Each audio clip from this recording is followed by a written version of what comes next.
Good morning, everyone, and a big welcome to everyone today, and a huge thank you to everyone for joining us today. Just going to bear with us a little bit longer. The numbers of participants are growing as we speak, often the way that at the time officially starting, the numbers suddenly start to go up quite quickly. So I'm just going to wait for another minute or two, and then we'll hopefully start pretty quickly.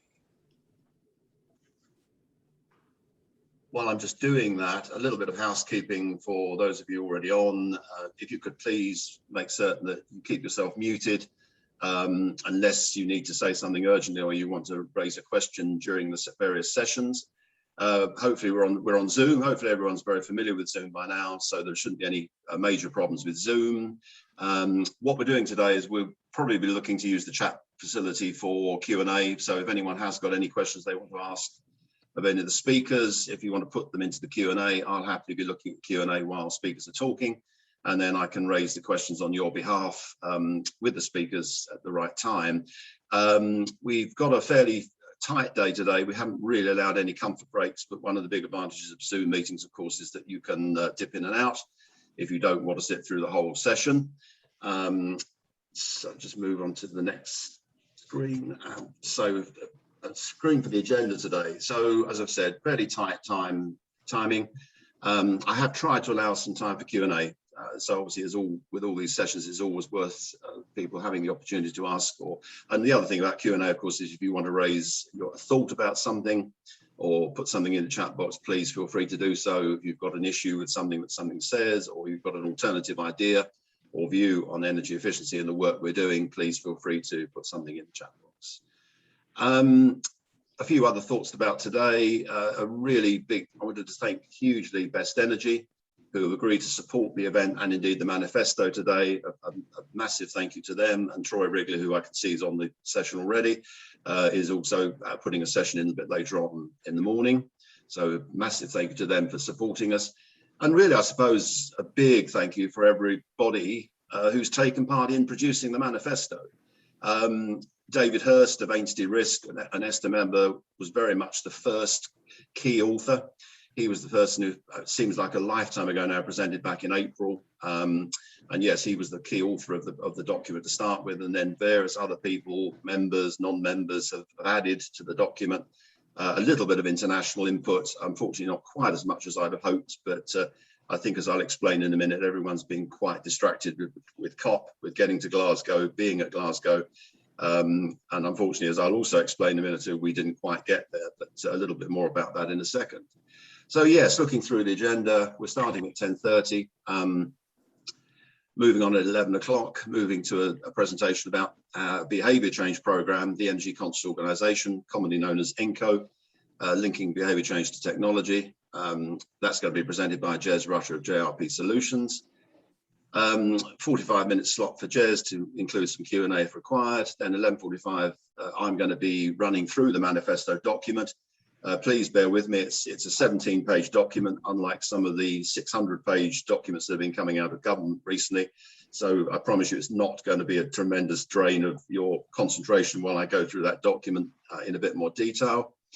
Then Troy is up on 12:30, and that's more about the work that they're doing globally, because energy efficiency, as I keep trying to tell everyone in this day and age, especially in the UK, it's not just a UK activity. You might be forgiven for thinking that, the way that COP has been chaired and we have the presidency, but it's not UK activity, it's global.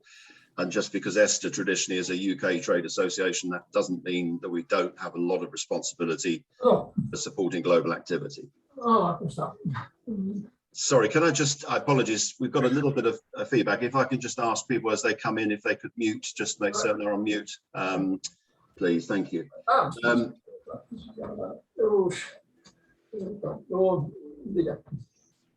1 o'clock, we move on to Nick Keegan, Director of EVES. I was really very pleased this year that EVES decided to reinstate their energy efficiency trend survey that they used to run on a regular basis, and that was a very important document and very helpful for everyone to be able to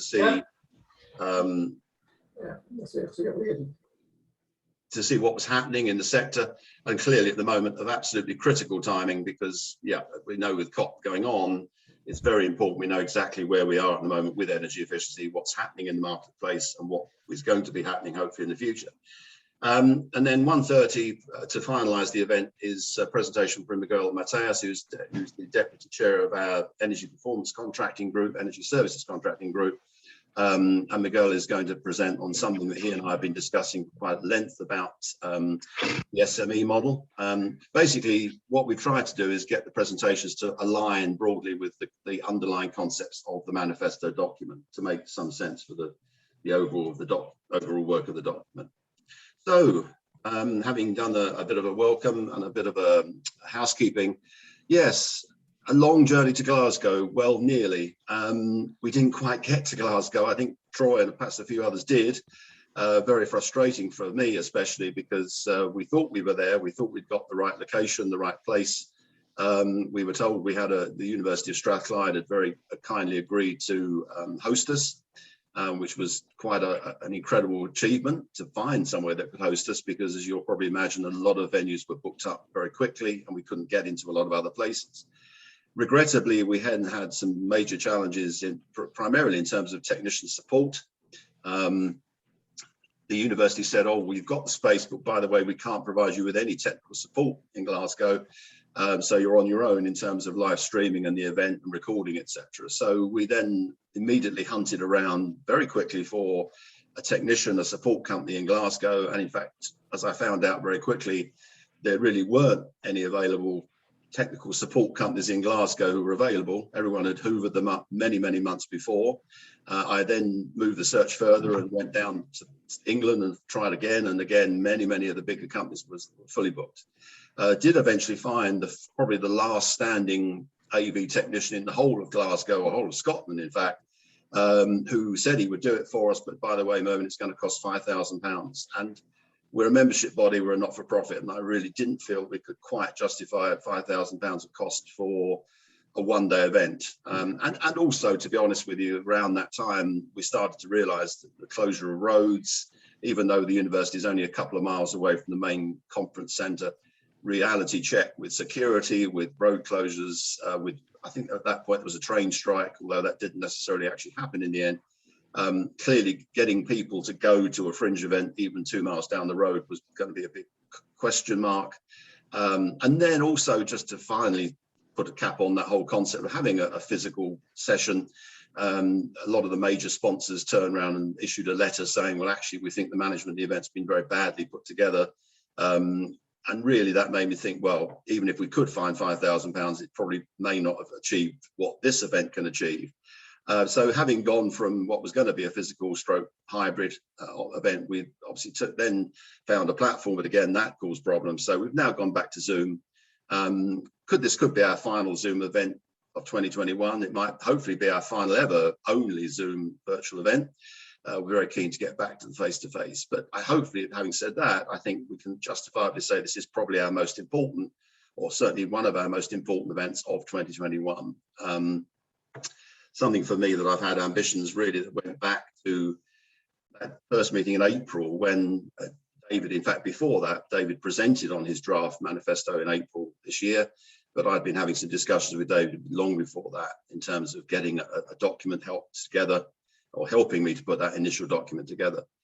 A little bit of background really about Esther. So we're actually 40 years old next year, founded in 1982. I think what that proved to me, I only found out about that, in fact, quite recently. It was only just happened to look at one of my old trade association directories. I've got a long collection of those things, and I just found out by chance that we were founded in 1982. So what did that make me think? Well, apart from the fact that it's good that we managed to get to 40 years, it also made me think, well, actually, there's nothing new in energy efficiency, energy management. I've spoke to a few of our longer standing members. They referred me to some interesting books and articles written about energy management, one in particular by Dr. Stephen Fawkes, which I think was a 1973 document he produced about the history of energy management. And it really showed just how long energy management and energy efficiency has been in place, been around. There's nothing new in energy management and energy efficiency. And we're lucky as Esther, it's our primary focus. We are a trade association based purely around energy efficiency. Most of our members, or pretty much all of our members, focused on non-domestic commercial energy efficiency solutions. We've got 4 groups, which I'll run through when we go through the manifesto document in more detail. But really, members do offer all solutions that are available in the energy efficiency space. I think that's important to say. And most of the members have been delivering those solutions for a very long time, many decades, many years. What I did also think was that, and I've been at ESTA since April 2019, it really did seem to me that I joined a trade association at a critically important time, even back in April 2019. How important really everything at that point was moving towards COP in 2020. There was still a lot of activity around saving the planet. The messages haven't really changed that much, but yet it was surprising that energy efficiency just seemed to have slipped under everyone's radar. It just wasn't getting the same discussions going on that all of the other major transitional adjustments seem to be getting.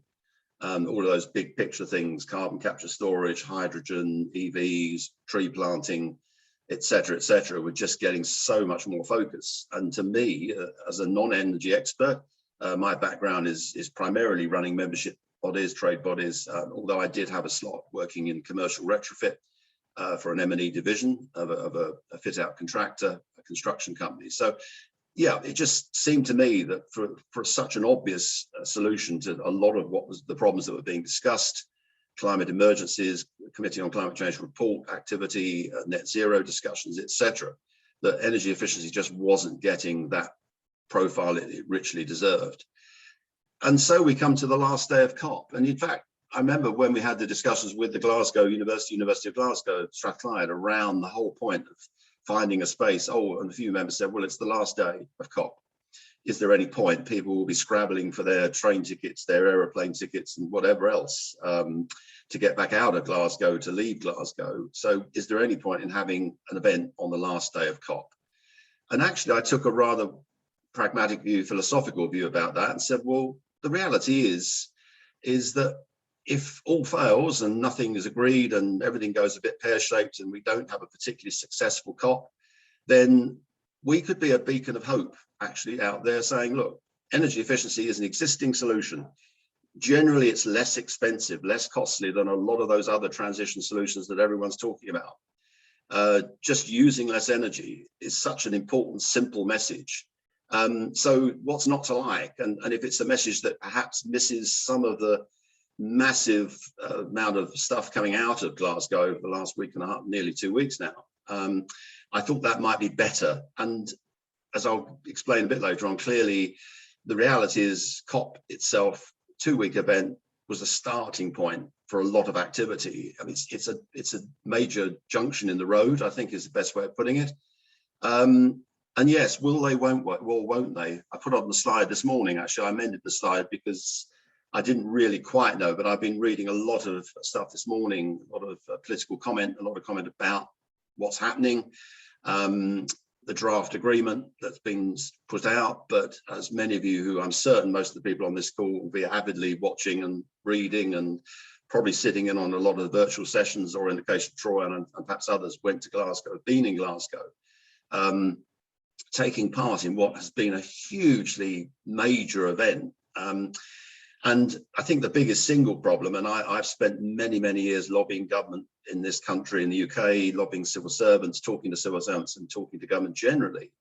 And 200 countries, nearly 200 countries, trying to get 200 countries to agree on anything was always going to be an absolutely monstrous task, a huge task.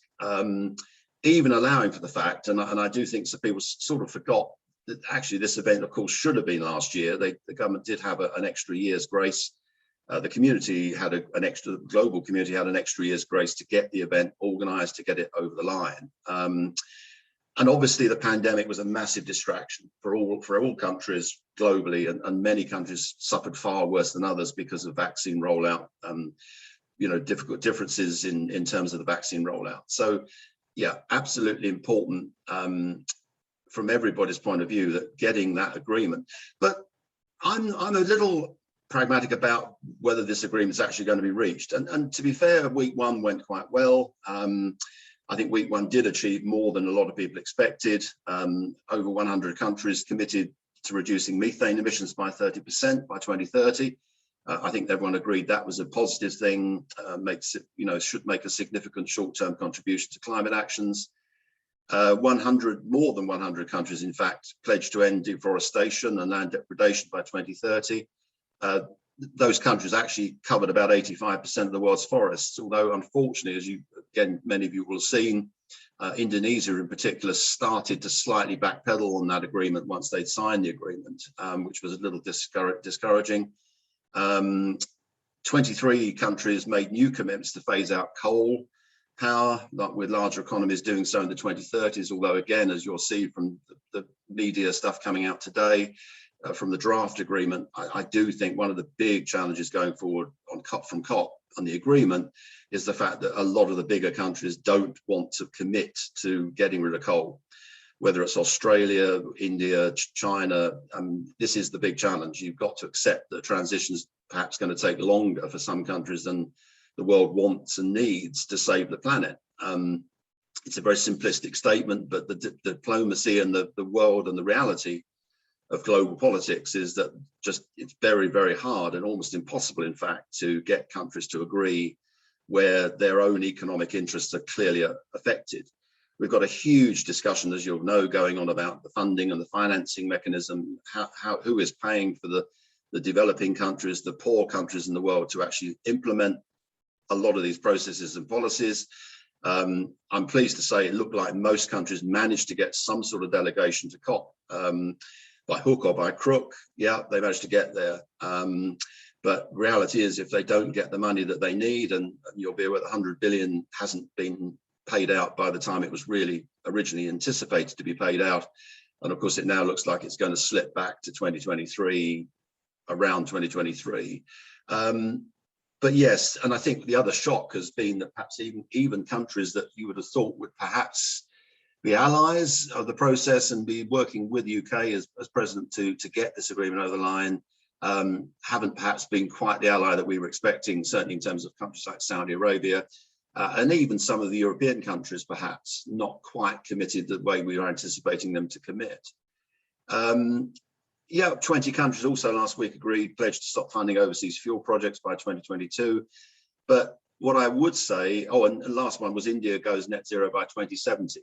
That did slightly worry me, to be honest with you, for someone who's at the time of his life, 2070 seems to be well beyond the end of my lifetime. And my grandson certainly will be moving towards retirement by 2070. So yeah, that does seem like a phenomenally long distance away. But yeah, just going back to that stop funding of overseas fuel, I think the major concern for me, and I think a lot of people observing what's going on at COP, is really very much around the fact that it's the lack of detail. Just before COP, we had key strategies coming out. We had the hydrogen strategy, then we had the net zero strategy, and then we had the heat and building strategy. And a lack of detail was really quite worrying and quite scary, really. I mean, certainly for people like ourselves who represent suppliers and solution providers, quite difficult to actually lobby and work effectively to get government to recognize the solutions that are out there when we're in that position where we get documents coming out quite close to COP, lacking of detail. And I think everyone agrees that in the same way, some of those agreements from week one of COP, actually, there are some loopholes, to be honest. And I think this is the problem.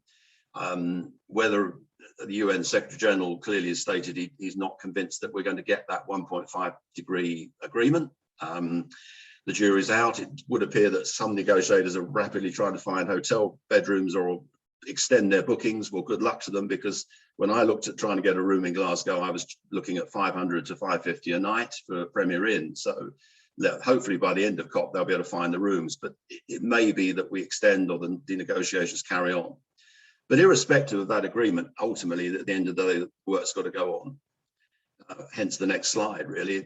It's the beginning. And when I spoke to BEIS around what they were doing with the race to net zero, getting businesses to sign up to the race to net zero, I really sort of said to BEIS, well, actually, guys, you're really creating a massive database here.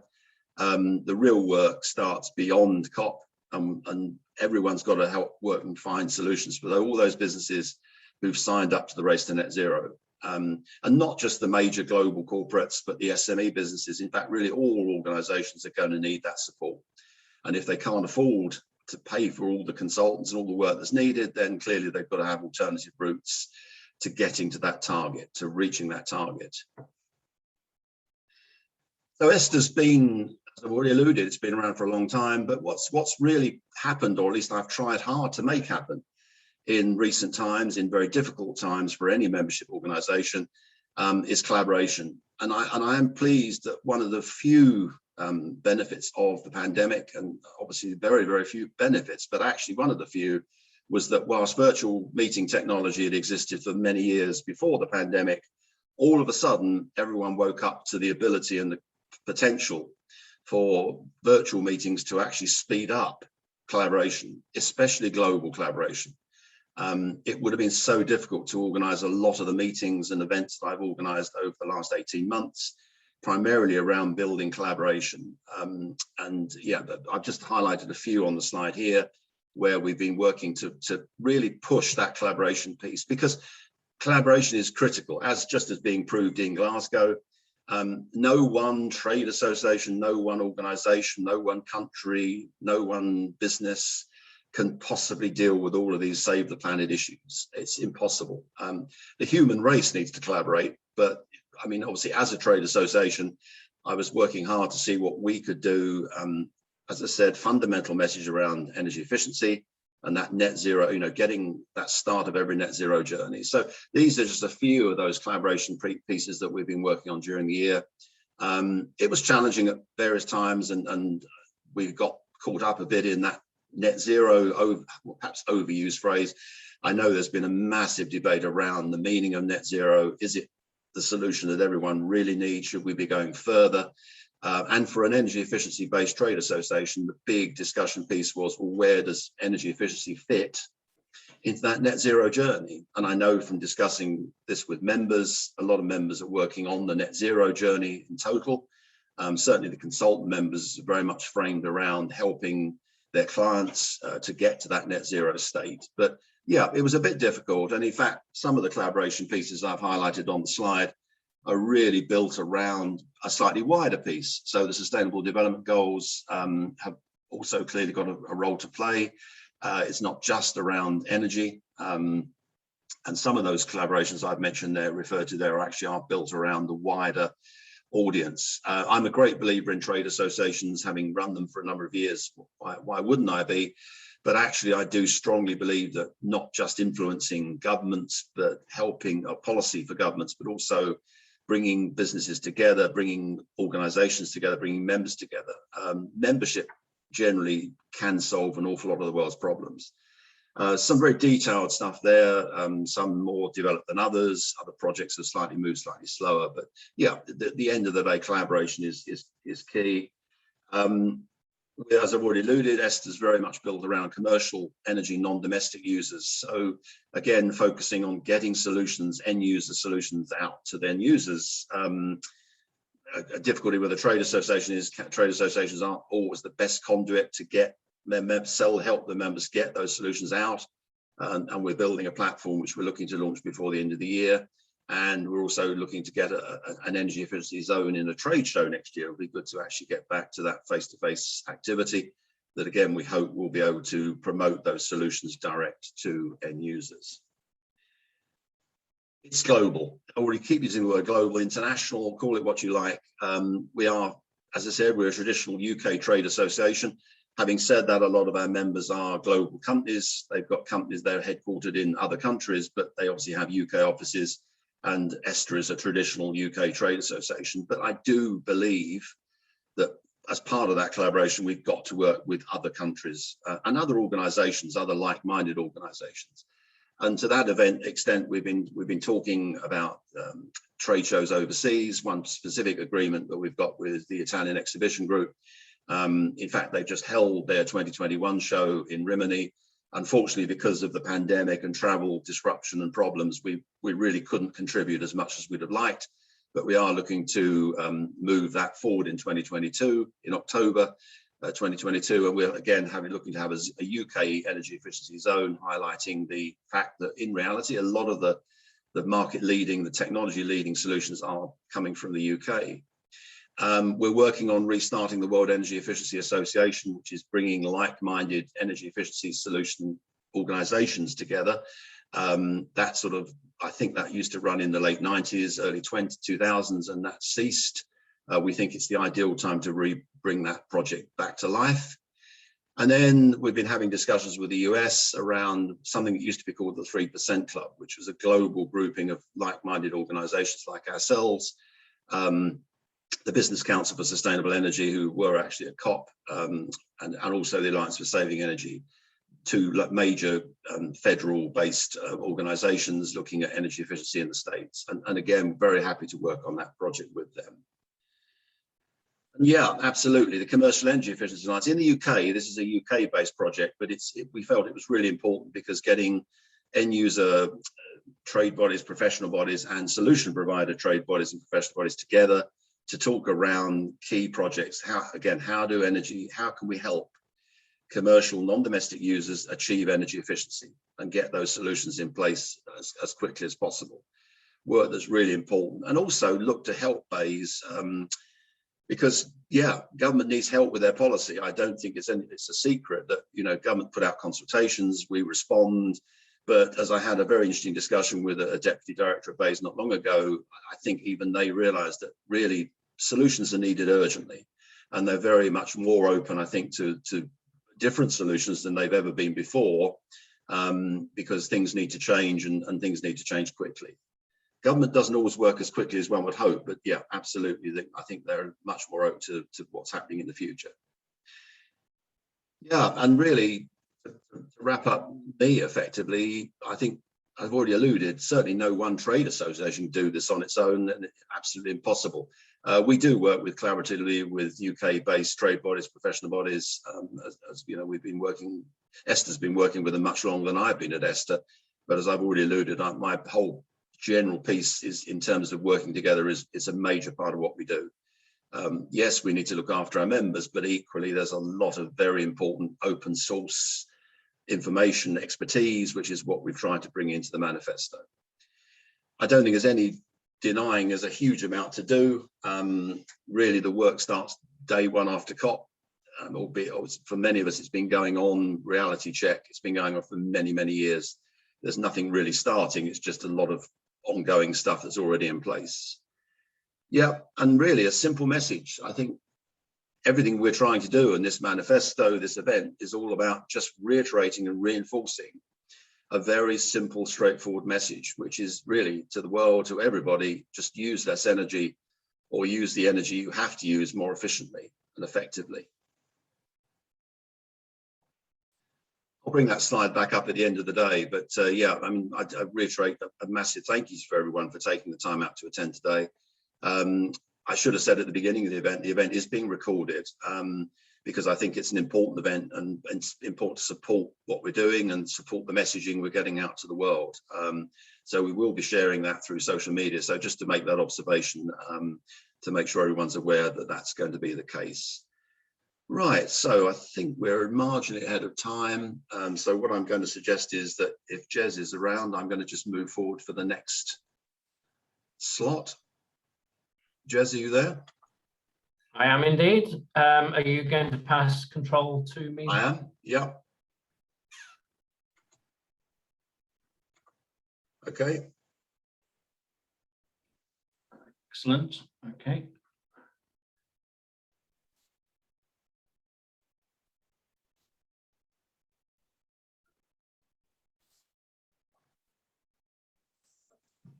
Right, can everybody see the slide pack? Yes. What can you see moving? Yes, I can, yeah. Good morning, everyone. Good morning. I hope you're well. For the next 45 minutes, not just myself, but Matt Murphy and I are going to try to entertain you as well as to sort of bring you up to date on where we are with the Energy Conscious Organization program. I've gone into a little bit of detail at the introduction just to clarify that everyone knows what it is. And I'll be going on and talking about what we're trying to achieve, where we are. And also in the middle of the session, we're actually going to make a presentation. It's such a shame we can't do some of these events face to face, isn't it? But we're doing a presentation to Matt, who's actually become an approved ENCO practitioner, which I'm very proud of. I'll leave Matt to explain how proud he might or might not be when we get there. So in terms of the agenda today, I better just tell you a little bit about myself. In fact, I'll let you read the slides. I describe myself as a little bit of a weirdo in as much as there aren't too many people that qualified with a degree in energy engineering almost 40 years ago, which is in itself is quite frightening. And I've been a member of the Energy Institute for over 40 years, and that is quite frightening. My background is really one in terms of sort of heavy engineering and practical technical solutions. And I went through a complete life change scenario from a work perspective in about 7 years ago, when we undertook a behavior change program at Rolls-Royce, which some of you might have seen a case study on that in previous events, when the savings that were actually determined using measurement and verification were surprisingly huge, and I wasn't expecting it. I knew that it would make a difference, but I was completely unaware how big a difference it would make. And that led, when I was chair of the Independent Energy Consultants Group of ESTA, to a small team coming together who'd had similar experiences, and we realized this is a world-saving initiative. So we developed a journey to actually start to try to get the world to take behavior change programs seriously. That's not to put aside the technical side at all, but it's of such significance that it really needs addressing, and sadly is still not really given the priority that it should do. So in terms of the agenda day today, this is what I'm going to run through. You'll see that we've got the award a little bit later to Matt, after which he's going to actually give his case study, which is really interesting and quite motivational. And then I'll sort of sum up at the end. If you have got questions throughout, as Mervyn said before, please put them into chat, and we'll also stop at the end for Q&A when we can unmute. So what is behavior change, apart from the obvious? Well, first of all, it's not necessarily just to do with energy. I mean, we've got a situation where we called our initiative the Energy Conscious Organization because there's such a lot of work to do just in the energy field in terms of behavior change. But all of the principles and everything that we talk about actually apply much wider. So they, it could be sustainability, net zero, HR, production efficiency, all of these things. But we're concentrating here on energy. And if we can crack energy in the next few years, we'll have done very well. So why is behavior change in energy important? Is because it's absolutely staggering what input and impact people actually have to energy consumption. You'll see towards the end of the presentation, but just to get it out there, our challenge is that in terms of energy use, our evidence would indicate, and I'll show you some case study outputs later, our evidence would suggest that if we assume that 50% of energy use is efficient and has to be used, and it could be more than that in certain organizations if they're energy intensive, and it could be less than that if they're not energy intensive. But that's the average. Of that 50%, therefore, that can be saved, our premise, again from evidence, is that, which might be surprising to people, is that technology will only solve 50% of that. The other 50% is through people. And that is because people actually affect technology as well. It's not as simple as turning things off and having shutdown programs and those sorts of things. There are over 140 different types of behavior change interventions, but those definitely incorporate technology, because someone programs and then has to manage the setting of whatever that technology is and how it's being controlled. The other thing on this particular slide that I'd just like to point out is that when trying to measure the success of a behavior change program, which is where some of the obstacles might be, if you like, in senior boards in the UK, let alone globally, is that it's often not been proven, and it's often the savings just can't be measured. Well, there's a reason for this, and the reason is that such behavior change programs have never been done or often not done on a holistic basis historically. So what that means is that unless you do many of the 140 interventions all at the same time, then you're not going to be able to measure it. So it needs to be a substantive program such that it can be measured. So tinkering around the edges with behavior change is really a waste of time, and it's not actually helping the cause of behavior change programs. They have to be done substantially, and the potential is huge. So what is ENCO? So the Energy Conscious organization has a number of different strands, but in essence, what we're trying to do, and many of us that are involved with this, put all of our time in for nothing. We're not looking for commercial gain. We're actually looking to try to change the world. Is we're trying to engage, empower, and equip organizations.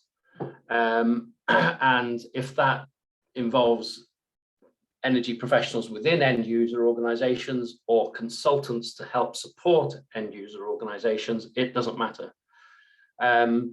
So we're trying to get it out there that as part of the net zero journey, implementing behavior change programs is a must be.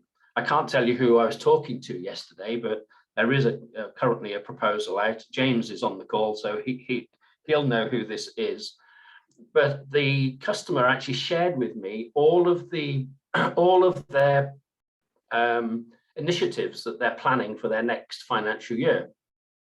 And the return on investment for all of this whole list of projects was kind of between 4 and 7 years, except for one of them, which was the behavior change program they're looking at, which had a payback of 3 months.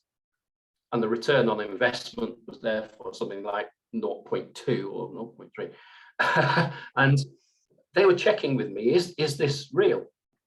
And the truth of the situation is it is. So not only is behavior change something that really must be done, it's absolutely still quite incredible that organizations aren't doing it just for the commercial advantage. But I think the reason for that is that it's the awareness of what the message is that we're actually giving. We'll talk a little bit later about our interventions with government bodies, and we've spoken to quite a few government bodies. But we're fairly early in the beginnings of our journey, and we're a limited resource of people. So again, if anyone wants to help to support the initiative by putting in time, that also would be very welcome. I should point out that, as you'll see from the slides, that this is a program between Esther and the Energy Institute, who have been very supportive. So again, just thinking about what is ENCO. Again, I'll let you have a look at these. I've mentioned some of the points. Another of the perceived downsides of a behaviour change program is around the wording that I've put in there, long term. It does take effort. It continues to take effort. And a key ingredient of any good behaviour change program are mechanisms to ensure momentum. And again, historically, some of those elements have actually been lacking. So that doesn't mean that they can't be long-term. It means that the mechanisms need to be incorporated to ensure they are long-term, and they are not difficult. So it's about how programs are rolled out as much as anything else.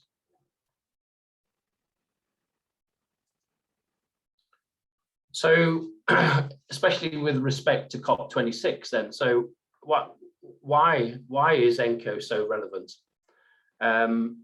Well, I've already talked about how energy is only one area in terms of behaviour change.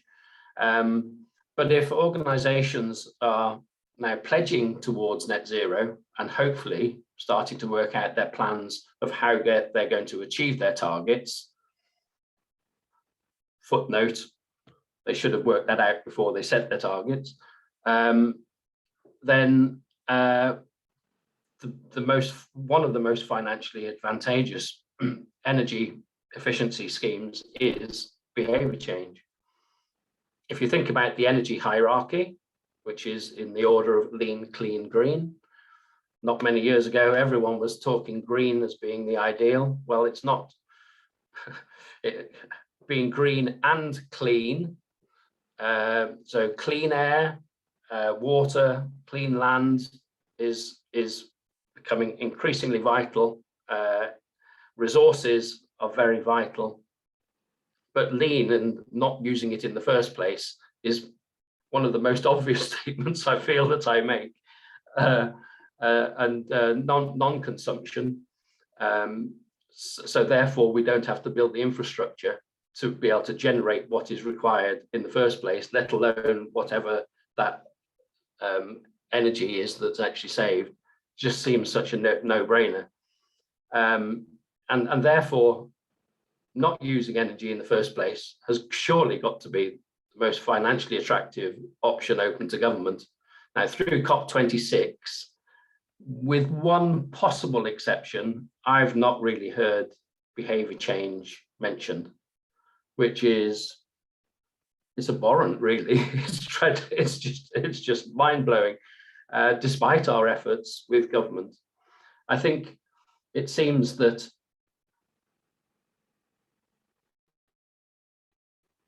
I'm not knocking government. To me, they're all the same. But to actually go into the conference giving the impression that we're still going to be driving cars, we're going to be flying planes, and no behaviours need to actually be changed, was such a missed opportunity. But there we go. So the advantage and the upside and the motivational part of it, though, is that behaviour change projects are such a low payback. So therefore, if we continue to market and get the message out there, then at least it will become part of a company's journey to net zero.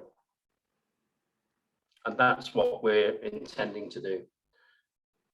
I don't intend to dwell too much on this slide. So this goes back to the strategy team's objectives for energy conscious organization.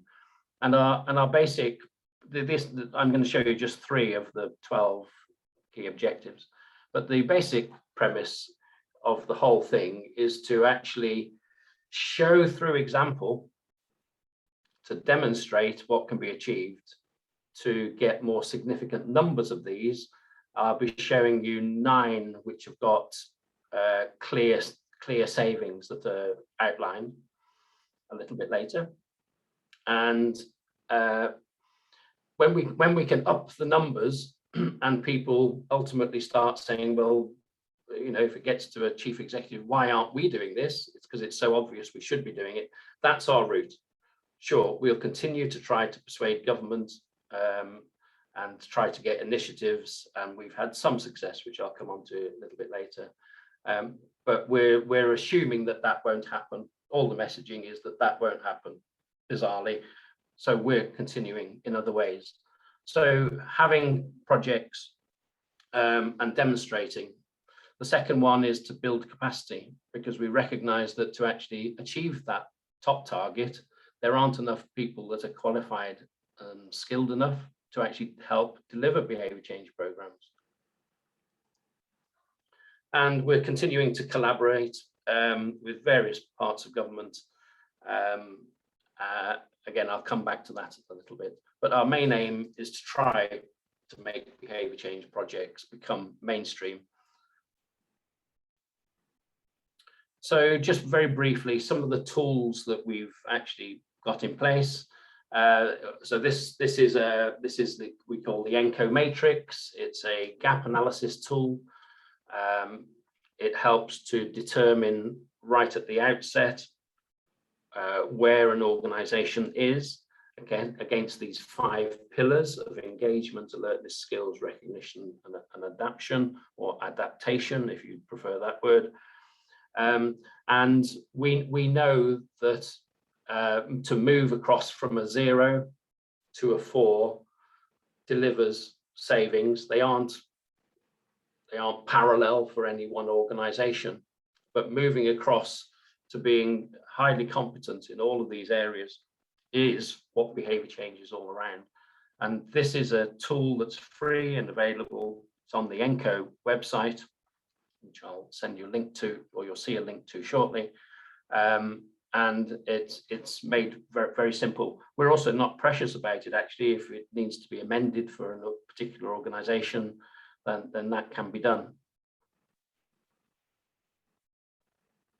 So one bit of possible success, we hope it will be successful, is as a result of discussions with BEIS around ESOS, because behavior change was probably only represented in about 5% of all ESOS reports, possibly less actually,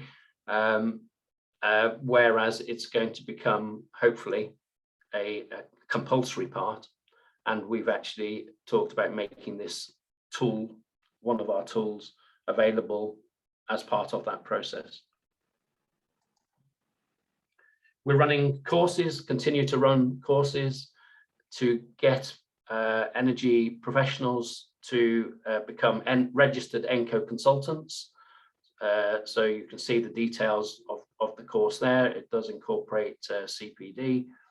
And that's the first stage for any individual. The second stage is to actually put those learnings into practice and become someone that therefore is an approved ENCO practitioner, someone that's actually done it. We're also lucky enough to have secured a testimonial from BEIS, which is absolutely excellent, actually. It's as far as they've actually reached out, really, to say that they think this is critical. But unfortunately, that's more of an individual within BEIS, which was Gary Shanahan, than we feel that BEIS as a body are actually giving. I can see that there's some things coming in on chat, but haven't read them. So Mervyn, if there is anything that's relevant, if you sort of stop and interrupt and ask those, but otherwise I'll keep those till no, there's nothing. No questions at the moment, Jez. That's fine. It's just general chat going through at the moment. Yeah. Okay. Lovely. Thank you. So if you would like to do the course, it's actually not very expensive. We give up our time pretty much for free. John Mulholland and myself do. So we've actually had 140 registered ENCO consultants so far that have been approved. We're close to our target and should hit our target there. we have 6 people that are approved ENCO practitioners, of which Matt is the latest one. We possibly won't hit that target. Getting approved ENCO practitioners, there's a sort of time delay issue, because clearly, having become a registered ENCO consultant, you then need to deliver a program, and behavior change programs are not fast to deliver. You know, the program might typically be 6 to 12 months, and you've got to actually get it in place first of all. But not a bad achievement. We're actually really, really happy with our achievement. We're kind of on plan. So, you know, what are the benefits of people solutions? Well, I'll let you have a look at those. But actually the co-benefits of behavior change beyond pure savings is they're actually huge too. And often it's the co-benefits, when you're talking to the board, let's say, it's selling the co-benefits that actually often makes believe it or not, makes a program go ahead. Albeit that who wouldn't do a program that would typically between 3 and 9 month payback these days. On the ENCO website, again, you'll see a number of case studies. They're written in a standard format, a little bit like this one on the right for Aston University. We also have a number of other resource documents we're adding to this all of the time. So do have a look there.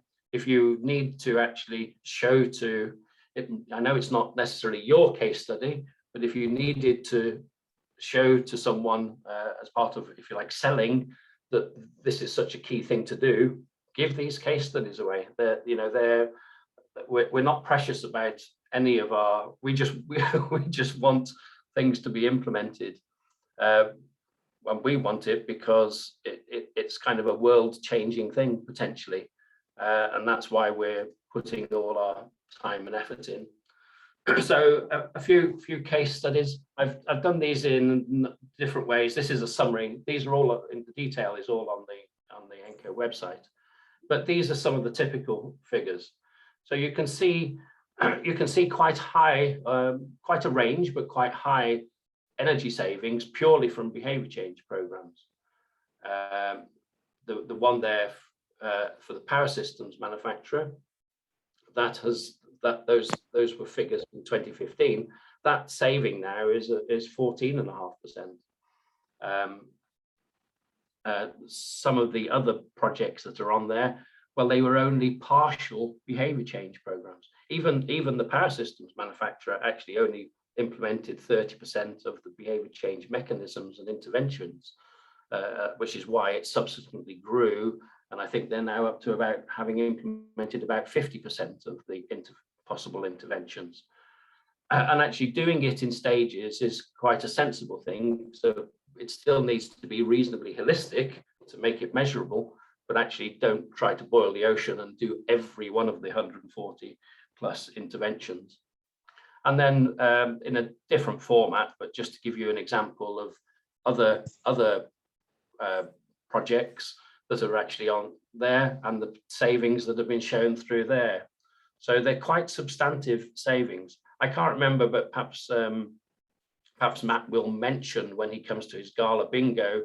I couldn't determine actually what percentage that 1.3 million was. So it'd be quite good to know that, Matt, when you do your presentation.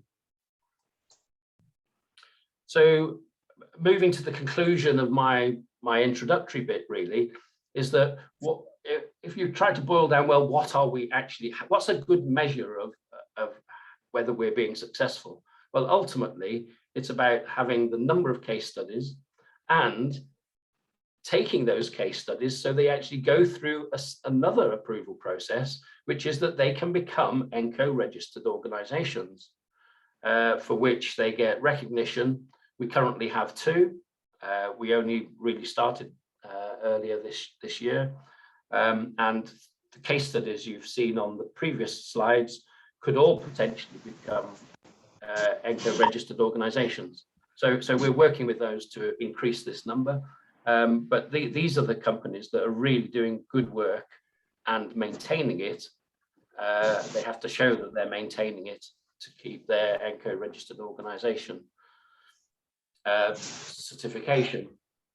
I don't know if anyone's seen through COP26, but as part of the ENCO LinkedIn group, for which there's a link there on the top right, then we've been doing a number of posts. We've had quite good numbers.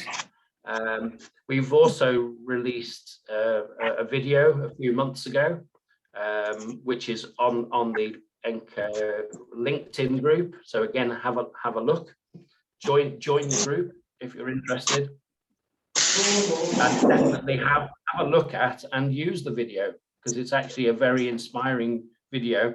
I won't show it due to connection and other issues, but do look it up. This is it in the bottom right. I said I'd come back briefly to BEIS. So we have been discussions with them, although it, say 4 years, it's ramped up in recent years. And we're keeping our fingers crossed about the new ESOS phase 3 consultation incorporating behaviour change. I can't see why it wouldn't, and those are the indications. So that's my introduction. I'll come back at the end and summarise. But what I'd like to do now, if Mervyn and Matt would show themselves on camera. I'm going to hand over to Mervyn because we would like to award, and I know it'll be a bit weird, but it'd be great after the award presentation has been made that we could clap. That would be really good, because it actually is a really good achievement. So I'll just hand over to Mervyn to make this award. Thanks, Jez. Yes, wouldn't it be good if we could clap? I've yet to see a virtual session. Even the award ceremonies I've seen never quite achieve what you get from being in a room with people. Perhaps one day, I think what we've said is that one day when things do get back to a bit more normal, in fact, we're planning a conference, aren't we, next year? So we might be able to physically represent some of those certificates to people in that event in May. That would probably be not a bad thing to do. So yeah, thanks, Jess. Can I just make one plea? And I think, sorry, one thing that did come through on chat literally before the handover, which unfortunately you've got control at the moment, but someone just asked if we could make sure everyone is muted. There was someone came on and there was a bit of background noise towards the end of your presentation, but yeah, if everyone could just make sure they're muted. I can't do it because I think I can see it. No, yeah, everyone is muted. Yeah, that's fine. Yeah, but it's just one of those things where, as I say, literally you could hear someone in the background. Okay, yeah, well, I mean, what can I say? And obviously I'm over the moon, and as Chief Executive Esther, how excited things have been in terms of where ENCO's got to. It's been really good, and as Jess said, we've pretty much met our targets, which under the circumstances in a pandemic, all that original stuff about trying to do face-to-face training, face-to-face activity really just didn't happen, unfortunately, and we had to pivot to online. And thanks to John and Jez for all their efforts, and James Britton, who's also been involved in the program, developing the program. Yeah, massive amount of effort gone in. Brilliant, really, that we've got so close to those targets. It's not surprising at all that the practitioner side has perhaps not quite got there, because, as Jez said, I think the other thing Jez didn't quite say, as well as just the time frame in setting up a case study, obviously the fact that it hasn't necessarily been very easy to have the face-to-face interventions hasn't exactly helped either, to be honest. In fact, I'm really quite pleased that we've managed to get to 6 out of 10, which I don't think at all. I think we have got some in the pipeline, Jez, as well, haven't we, beyond the current approved. We're just waiting for those case studies, which, as Jez said, is not an overnight thing. But yeah, looking forward to 2022. So yeah, I'm really, really pleased. I can see myself now, would you believe, for some reason I've probably got the setup not quite right, but I can't see Matt on screen. But yeah, Matt, you're there, obviously, you're on. Yeah, I'll stop sharing. Right, okay. Make it easier. Yeah, that might help, and then I can see Matt, hopefully.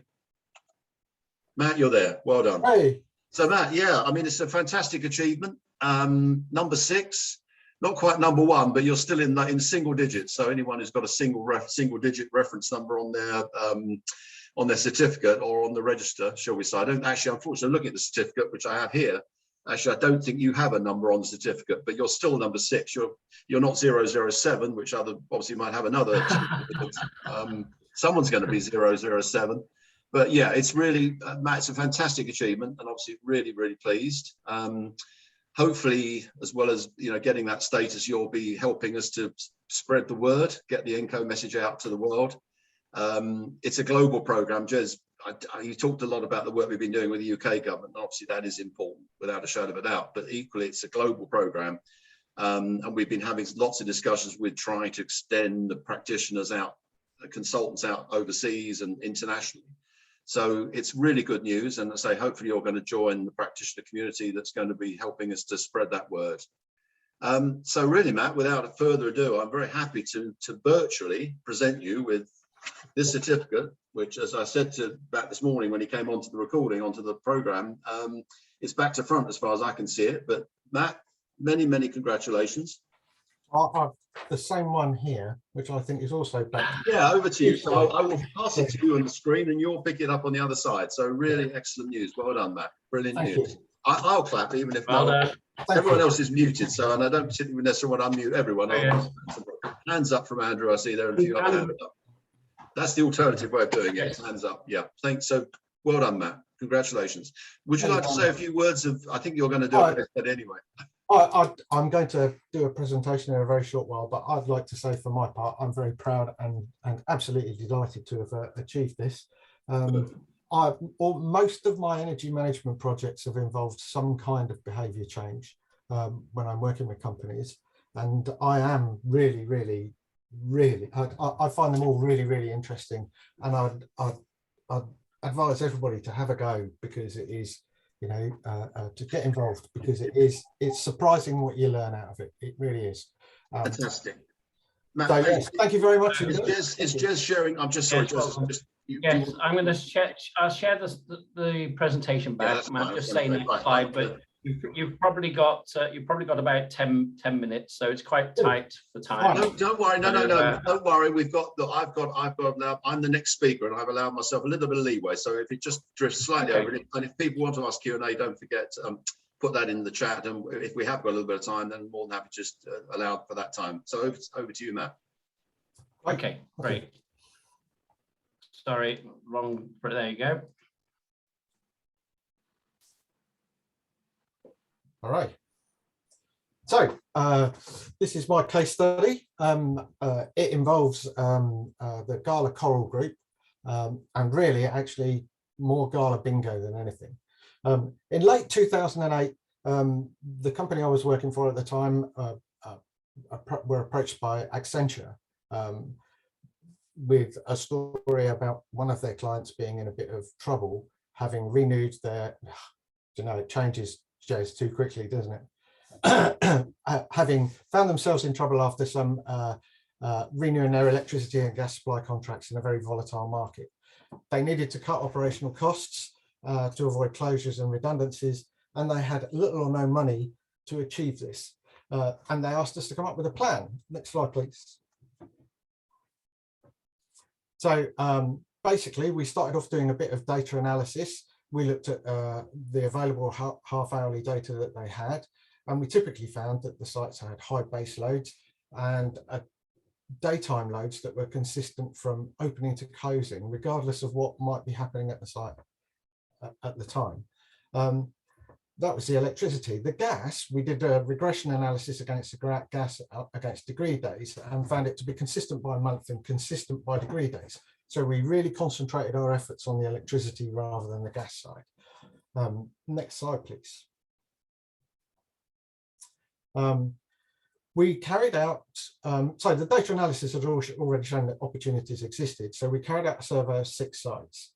At the time, they were running casinos, bingo halls, and betting shops, and we did 2 of each. From no and low cost measures, we identified savings at Gala of £850,000 per annum, around 180, 190 locations, and Coral £600,000 per annum across 1,200 locations. This report was presented to the Gala Coral Group main board, along with a plan to roll out behaviour change and small investments to hit 1.6 million savings in electricity on year 1. Next slide, please, Jess. There was a strong buy-in from the senior management group for the project. I think that's vital that that you get that kind of buy-in, because it really is led from the top down, and I'll demonstrate that a little bit later. The plan was to get positive commitment from the managers at each of the 190 bingo and casino locations across the UK. And it required that each one of those sites was surveyed to identify specific actions. That presented a problem in itself. Next slide, please, Jez. So we needed to survey those 190 sites in 6 weeks. There was no way we could have done that. So we took the first week to train a group of lighting and control engineers to carry out targeted surveys for us. They focused on identifying the occupancy times of the buildings, what constituted the base load of the buildings, generally set points around the buildings like the heating, what level of lighting needed to be on at different times of day, and BMS switches, BMS settings and timer switches, locating and just checking over timer switches. At the end of the survey, there was a sign-off sheet for the manager, and it included actions on any of these areas where we identified that the lighting didn't need to be on, it was not to be on during certain times, and also, how to control their base load a bit better. So in order to be able to get the managers bought into this, we needed to show them graphically how they were getting on. So the results of the analysis of the half-hourly data by time of day identified how much could be saved and gave us a financial target. And then it became a matter of making recommendations to the site on how to use their equipment, what temperature settings they should have. Things like walk orders were devised at opening and closing times to make sure that equipment was only on when it needed to be on and was switched off at the end of the day. And most of all, we needed to control the cleaners who were coming in at 5 o'clock in the morning, turning everything on, and it just stayed on until someone switched it all off late at night. So we needed a weekly performance of performance about how they were performing and saving energy, but also we needed to try and tell them when they weren't saving energy. Sorry, and that's this report. So this report shows you every day of the week. Along the bottom, there's a key that shows the different statuses of the site. Non-trading means that there are staff on site and that there is actually no customers on site. So we began by targeting the base load, and as you can see, we were well into the project at the point this graph was done, because the base load is really well controlled. The red bars on the graph identify times when we calculated targets for each section of those of the day, and those red bars showed when you were over the target, when you weren't reacting fast enough to the changes in status of the site. And of course, the little table at the bottom here says the cost this last year and this year, how much you've actually saved, but also how much you missed. So, there was those red bars total up to £94.85 in electricity costs that savings that they didn't actually make. As you can see on this, on the pie chart on the right hand side, our target was to get their base load down below 10%, and this is fairly typical for the sites. They were all around sort of 9 to 10% by the time we were in year 2. So next slide, please, Jess. So we needed to send them reports. I've had to mock something up here. So we needed to send them reports against the whole estate. And this graph is really simple. We started out with a budget. We started out with, we then calculated what we wanted our target costs to be. And then we measured the performance. And obviously the nice red line there shows that we were well below our both the budget and the target costs. At 6 months into the year, we're about halfway. So next, please, Jess. So after a while, you start to notice with behaviour change that behaviours start to change again, or didn't change. And so we got the buy-in again from the financial director, who my little 2B1G says is too bad, one good. She made 3 phone calls every week. She phoned 2 of the clubs who weren't cooperating or were well off target, and 1 who was doing well, who got a pat on the back, a verbal pat on the back. It became known in the group very, very quickly that these phone calls were taking place, and that certainly sped things up a little bit for us. targets were reviewed every 3 months using the same analysis as for target setting, and some targets were increased based on actual performance. We found that some of the clubs 6 months in had saved more than we projected at the start, and so we needed to reset their targets. But actually 6 months in, what they were doing was just reverting back to what they had been doing before and saying, we've already met our targets, we don't need to do anything for the rest of the year. So recalculating the targets was exactly what we did. I ran training sessions and performance reviews at regional management meetings so that we could make sure that the regional management were up to speed with what was going on. And some sites did struggle to meet targets. They were better managed on the energy front in the first place. And where they couldn't meet targets, we'd visit them and maybe the targets were eased at just a few of them. But the targets were scientifically calculated and were achievable, we thought at the outset. So, next, please, Jess. So, £1 million saved in electricity costs in the first year. I'd like to say that was 1 point something, but it was £1 million and a couple of hundred quid. It was bang on target, more or less. The gas analysis that we did at the beginning of the year shows consistent consumption, but this turned out to be consistently bad. And we couldn't tell this until after the full analysis, because obviously we didn't have the same kind of profile data, well after the end of the first year of the project. So a further 300,000 was saved on gas in the first year. This scheme won the EDIE award for Green Corporate Initiative. Yeah, it's very proud of that at the time as well. So project progression. In 2012, the Gala Bingo was bought out by an investment management company, and who decided that the undue pressure put on the site managers was not really fair, and so they relaxed the targets. We were asked not to put undue pressure on them. Many clubs reverted to convenience over efficiency, and within 12 months, bills had gone up by 8% on average. And I will tell you, the original electricity saving was about 12.5%. So that's, you know, two-thirds of what we were saving in the first place. In September 2017, the project was rebranded and relaunched with a target to save £1 million in electricity in the financial year ending September 2018. By this time, Gala Bingo had contracted to maybe 120 clubs. This target was successfully met again, but included some investment in LED and building management systems where we couldn't get the controls, or it was inconvenient to control. We put BMS systems in. When I say inconvenient to control, I mean inconvenient for the staff to control. The project continues to deliver year-on-year savings, with 800,000 saved in financial year ending 2019. So, and that was using 2018 as a target. So that was pretty good performance again. Next, please, Jess. So these are my own observations about running behaviour change projects. Obviously, half-hourly energy data is invaluable for good analysis. It's almost impossible to work out what you're saving. It's almost impossible to work out what you're saving without that half-hourly data. Projects tend to start slowly and gather momentum. So usually about 3 months, you start to see the results that you were looking for.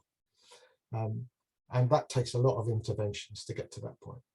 When challenging operational activities, expect the answer, we've always done it like this, as a reason not to change. And it's the worst excuse not to change. I found that the base load at night was dependent on who locked the building up when we're talking about bingo halls and casinos. In this example, energy champions had authority. And for me, that's the way it has to be done. They were the ones in charge of the staff who were making the savings. They could enforce rules where without that kind of power, maybe they would have struggled a little more. I found I could speak my mind, and by that I mean the group had an energy manager, and that energy manager was capable. A fresh set of eyes that was brought by myself to the group was what was needed, but he didn't feel he could have said some of the things that I said in meetings. So yeah, and that's quite important as well. Peer groups compete. Use this if you can. By that, 8 regions we had 8 regions competing in years 2 and 3 to see who would win, who could save the most money. And when management backing slips at any level, the whole project slips. And I do mean if the regional managers lose interest, and if the site manager loses interest, and if the board relaxes, as we've seen, the project does begin to slip. Reports should be quickly and easily interpreted, because basically they're targeted at people who are usually already busy before they receive the report, and they just want to look at it and move on. And also don't relax when targets are met. So as Jez said, when you start, you find that you're saving a whole lot more than you actually meant to. I've had that happen a couple of times, and it's very easy to sit back and pat yourself on the back, but what you really need to do is to push on a bit. So yeah, that was it. I think that's the end. Unless you want to show the last slide. So thank you very much. I just wanted to say, just before I finish, this was always included at the end of my presentations, because everybody said it's a carrot and stick, but more stick than carrot. So I do know that the managers of the sites were bonused on their energy performance after the first year. So it was a good scheme, and it worked very well. You must be psychic. Just briefly. Yeah, sorry, go on. Just briefly, apologies that some of the slides skipped. We didn't realise until the first thing that those slides were actually had a time built in. Yes. So I occasionally had to go forward and back. So apologies for that. Just a couple of minutes if there are any questions from anyone. Just unmute and speak up if that's. Yes, it's easier. If anyone has any. If anyone has got any questions there.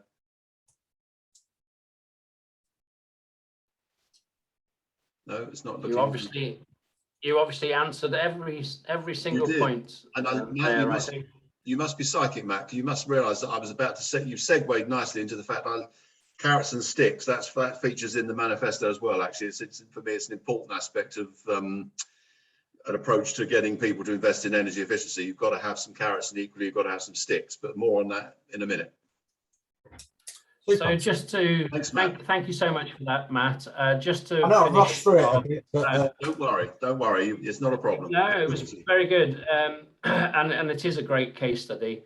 And yeah, thanks for that. So 12.5% on electricity. So again, you know, you've seen some pretty high numbers here. They are substantive. Just in case anyone isn't aware, in terms of the registered ENCO consultants course, the cost of it for all the modules is a normal cost is about £400, something like that. No, I think that's after a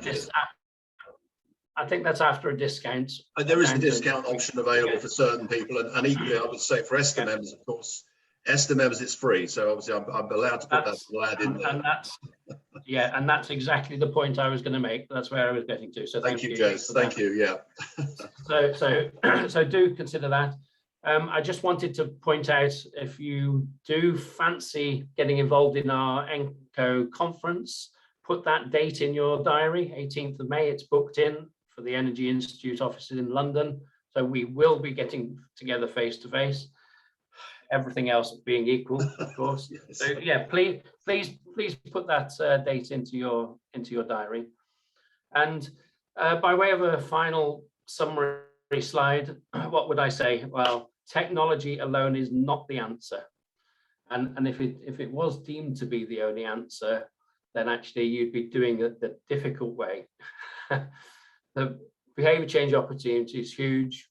It's a key part of net zero, and you know, surely we should be trying not to use energy in the first place, and therefore we hope we can continue to get ENCO to become part of government strategy, and we hope the foot in through the door will be through the ESOS phase 3, and there. But more of that in the future. If you can provide any support at all to us, then please do. And yes, don't forget, it's a truly global initiative. And if there are any final questions, if we have got a minute, just unmute and shout. Otherwise, I will say adios, although I'm staying on actually, and I'll pass over to Mervyn. Yeah, if you can give me back the screen, Jess, that would be very helpful. It's not really a question, but it actually again segues slightly into the manifesto. But it was interesting that have I got the screen at the moment? Can you not take control back? I think I can. Hang on a second. Have I got to pass it back? No, I think you've got to give it back to me at the moment. Okay. Participants, yeah, if you just go to participants and give me. Okay. Yeah. Okay. Keeps pinging back to you, Jez. Yeah. There we go. Mervyn, you should now be the host. Yeah, I'm the host. Thank you, Jez. And yeah, I was just going to say, it was interesting. You mentioned about government and behaviour change. I don't know if everyone's aware, there was a really strange thing happened a couple of weeks ago at the same time as the heat and building strategy appeared and the net zero strategy appeared. There was another document that appeared on the BEIS website that was all about behaviour change. And actually, it was all very much along the lines of but of course, humans will need to change their behaviours, including flying, eating, all sorts of different things. And a miracle that 2 hours after that document went up on the BEIS website, it suddenly disappeared off the BEIS website. Now, a lot of people saved copies of that document and it did hit the social media quite quickly and everyone circulated it. But the reality was, as I made an observation, a few people I spoke to about it, regrettably, of course, there's very little votes in a lot of the stuff that was in that document. And of course, what was most bizarre was I read the net zero strategy and I said, I've been reading documents, strategy documents of governments for years and years and years and responding to consultations, Jez, I know you have. And I'd never quite seen such an interesting introduction from a prime minister in net zero strategy as I saw. And it was remarkable looking at the contrast between the Prime Minister's opening introduction statement to the strategy and Kwasi Kwarteng's equal Minister of State, Secretary of State response. And yeah, I mean, the challenges are clearly the reason that document was pulled. And interesting enough, BEIS, the response from people who challenged BEIS said, why did you pull that document down?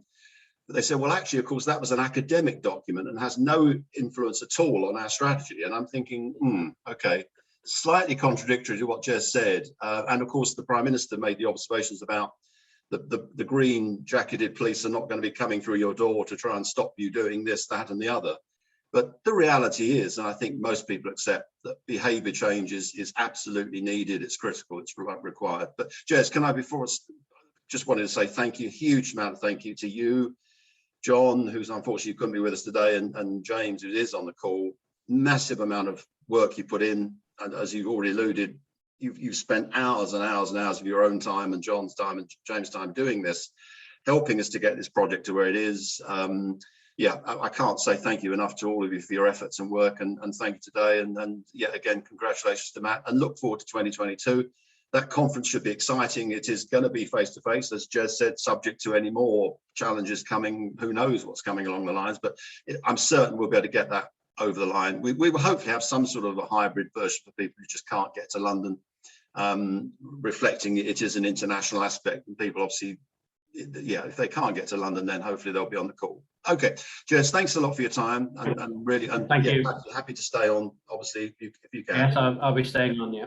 Good, okay, so I suppose the sort of, I'm not going to bill myself as being the most important part of the day, because that's just not the case. I'm just a voice, a mechanism, a mouthpiece for this document, really. This is a document that many others have put together. For my own point, I'm an accountant by background. I'm something of an amateur economist. Spent a lot of time looking at government policies and interested in government policies, economic policies. So there are aspects of the document that I've put stuff into. One very important point is that I must admit, when I first said to the world that we were going to launch a manifesto, quite a few people said to me, Mervyn, isn't that remarkably Marxist of you? Isn't that faintly Marxist, a Marxist approach? I promise you it was not intended in any shape or form to be political. It's just another word for a document. And I did spot Troy had posted something on LinkedIn yesterday, the Latin meaning of manifesto. It really, you could have called it a white paper, a policy document, whatever you wanted to call it. It just, manifesto just slightly grabbed me more than any other word for it. And I did want to make this statement. I thought it was important. As I've already alluded at the beginning of the morning, for those who were with us at the beginning of the morning, this originally was going to be about being at COP, being at Glasgow. In a way, perhaps we might cut through the noise better by not competing with thousands of other people and organizations, all of whom were at COP. But anyway, so yes, really just wanted to really go through this document in a lot more detail. And a massive thank you again to Best Energy. Simon and Troy at Best Energy, really helpful and supportive. I have to be honest, made this document look wonderful compared with the way it was before it went to them. Thank you to their design team for helping us, making this much more attractive design-focused document. And I said earlier about the message, and it really is a very simple message. And Jez has already said about the messaging, how simple things are really in reality. Yeah, saving the planet the easiest way, using long-established, high-value, faster payback energy efficiency solutions. It's what's not to like. Energy efficiency has already, as I mentioned earlier, has been around a very long time. And the messaging really is, why are we not focusing much more on people's agendas? Jez mentioned the fact that he hadn't seen much about behaviour change at COP. Well, reality is I've equally not seen a great deal about energy efficiency at COP. What was interesting was that actually, I think the thing that's been driving the messaging about energy efficiency, and which I think has created possibly some open goals for any solution provider or any membership body that represents solution providers, is actually, of course, the energy market. Energy prices have soared. Everyone will be only too well aware of that and painfully aware of that in cases of people who have to pay bills. And yeah, absolutely, clearly, the higher the price, the reality is the more focused perhaps people should be on that saving of energy, using less energy or using the energy used more efficiently. Yeah, and I think that's been to me the most disappointing thing in many ways, that you see lots of comments from people around social media, but actually when you look at the LinkedIn, when you look at the COP dialogue, I can't see a lot mentioned going on there. The International Energy Agency is about to launch their report, energy efficiency report, and clearly they've done some good work in the area to support the mechanism and support the message. So going on through the document, yeah, background really was that was just a simple background. As I said earlier, it took a long time to get this really to press. We had good feedback. We could have done with more feedback. I'd love to have more international feedback, more international organization feedback. But as I've said, in a pandemic, you know, there's always this issue about what time do people have. I think it's important. I think governments are clearly, we've got to get that message out to governments particularly. And Jez said, sort of alluded that he felt that governments may never listen to us about behaviour change and the importance of that and energy efficiency. But we're not giving up. You know, the fact that the whole purpose of this document is to reinforce to all stakeholders, all organisations, all humans, in fact, about the importance of energy efficiency. Planning around net zero, yeah, I think what we're saying in the manifesto, this is not short-term stuff. None of this is short-term stuff. I mean, targets are really scary. I said earlier, India 2070, China 2060, 2050 for us, albeit now everyone's looking at 2035, 2030, changes dramatically different timeframes for certain types of transitional changes, obviously EVs, 2035 or now I think 2030. So lots of early targets, but lots of long targets. But I think the important thing at the moment is that action is required. Jez quite rightly said as well, you know, businesses and organizations who've signed up to targets and all those organizations who declared climate emergencies in the past, yeah, did they actually plan before they agreed to do something? You know, are they working on something are they using the scientific-based target initiatives that are now happening and perhaps is more relevant and important? Did they have a plan? Do they know what they're going to do? But whatever it is, early action is needed now. But as I've mentioned later in the manifesto document, there's clearly different timeframes involved. Now, I mentioned about the political activity there. The challenge is, and again, I've alluded to it when I mentioned about this document that disappeared from Bayes' website. Regrettably, the world of politics is very not long-term. I cite the case frequently, and unfortunately, I feel a bit sorry for Greg Barker, who was the energy minister around the time of Green Deal. I never forget, because I was actually deep into Green Deal at the time, because we were running, we were getting past 2030 as a standard. We were working with some London authorities at the time, and we were very keen to get that work. And Greg Barker basically announced at the launch of Green Deal, this is a 25-year plan. And I remember at the time posting on LinkedIn and really saying, look, this is really a nonsense. There's nothing in politics that's really 25-year of anything. Politics are relatively short-term. Governments are keen to stay in power for as long as they can. Reality check. And obviously not going to necessarily be 5 years at a time in the future, now that potentially the fixed Parliament Act, term Parliament Act is being taken away. So yeah, I mean, politics is short-term, regrettably, and as being, I think, proved globally, and I must focus on the fact this is a global approach. This needs to be a global manifesto. As we know, different countries, different governments have really clearly different strategies, different policies, different needs and requirements to satisfy their voters. And I mentioned the fact that document was pulled, but in reality, there were no votes, regrettably, in a lot of what was put into that document. I think government was really concerned that if people had really fully understood a lot of the issues that are being raised by the transition and the discussions around heat pumps, warmth in people's homes, and so on and so on and so on, that yeah, they'll lose votes, and if they lose votes, then clearly by definition there's a potential they won't be in government. So yeah, decoupling the political aspects and the planning for all this work and the net zero work, we think is critical. I'm going to push the fact that ESTA has been a trade association for nearly 40 years. We've got a number of members, solution provider members. They cover basically the whole suite of energy efficiency solutions. And this was done on purpose, really, to reflect that we do cover the broad mix of solutions. We've got, as you can see there on the document, and a lot of this information is obviously on our website, but we wanted to reinforce it in the document just to show that suite that's currently available. Existing solutions ready to go, ready to plug in. First, automatic monitoring and targeting group, AM&T group. I'm not going to read through all of that, but it just really reinforces that that's very much around the data side of things, metering. That's the other aspect of this AM&T group. And again, as government has focused on their own documentation in recent documents that have come out, an important need for people to use meters to understand what they're doing and using, and to, really put that into practice as part of the energy efficiency. Energy service contracting group, that's really energy performance contracts. So that's an interesting group, and really looking at ways of helping to fund energy efficiency solutions through EPCs. It's an interesting group. It's quite a dynamic group. It's a smallish group because they tend to be larger corporates who tend to be in this marketplace.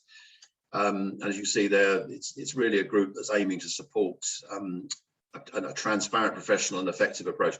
Interestingly enough, we have been working on creating a standard.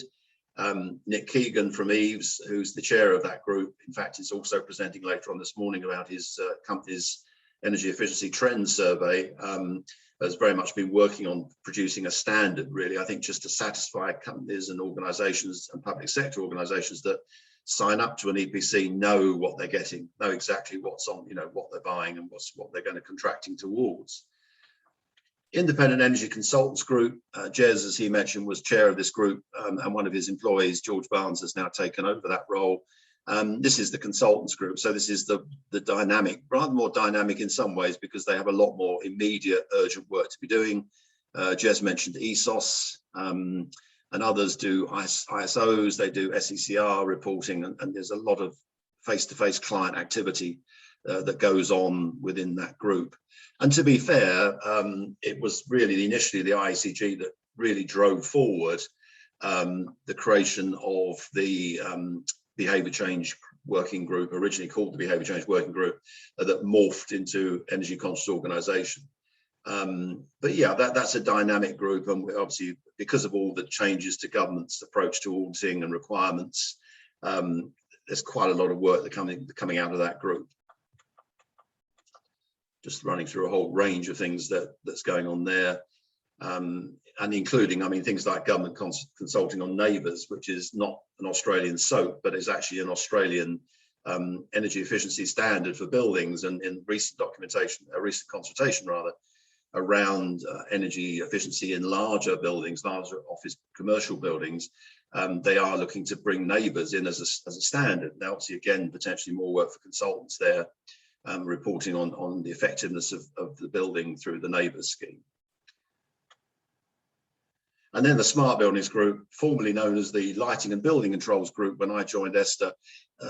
My fault for rebranding it, and it certainly attracted a lot of discussion and interest in terms of what could it be called, what should it have been called, digital, prop tech, BIM, all sorts of different interesting things coming into that group. But originally when I took it over, it was very much lighting controls and building controls, trying to pull that more towards a sort of whole of building picture. Not just about sensors and controls, but trying to bring it much more into play in terms of human activity within that space. That's really what I suppose I'd call the higher tech aspect of energy efficiency.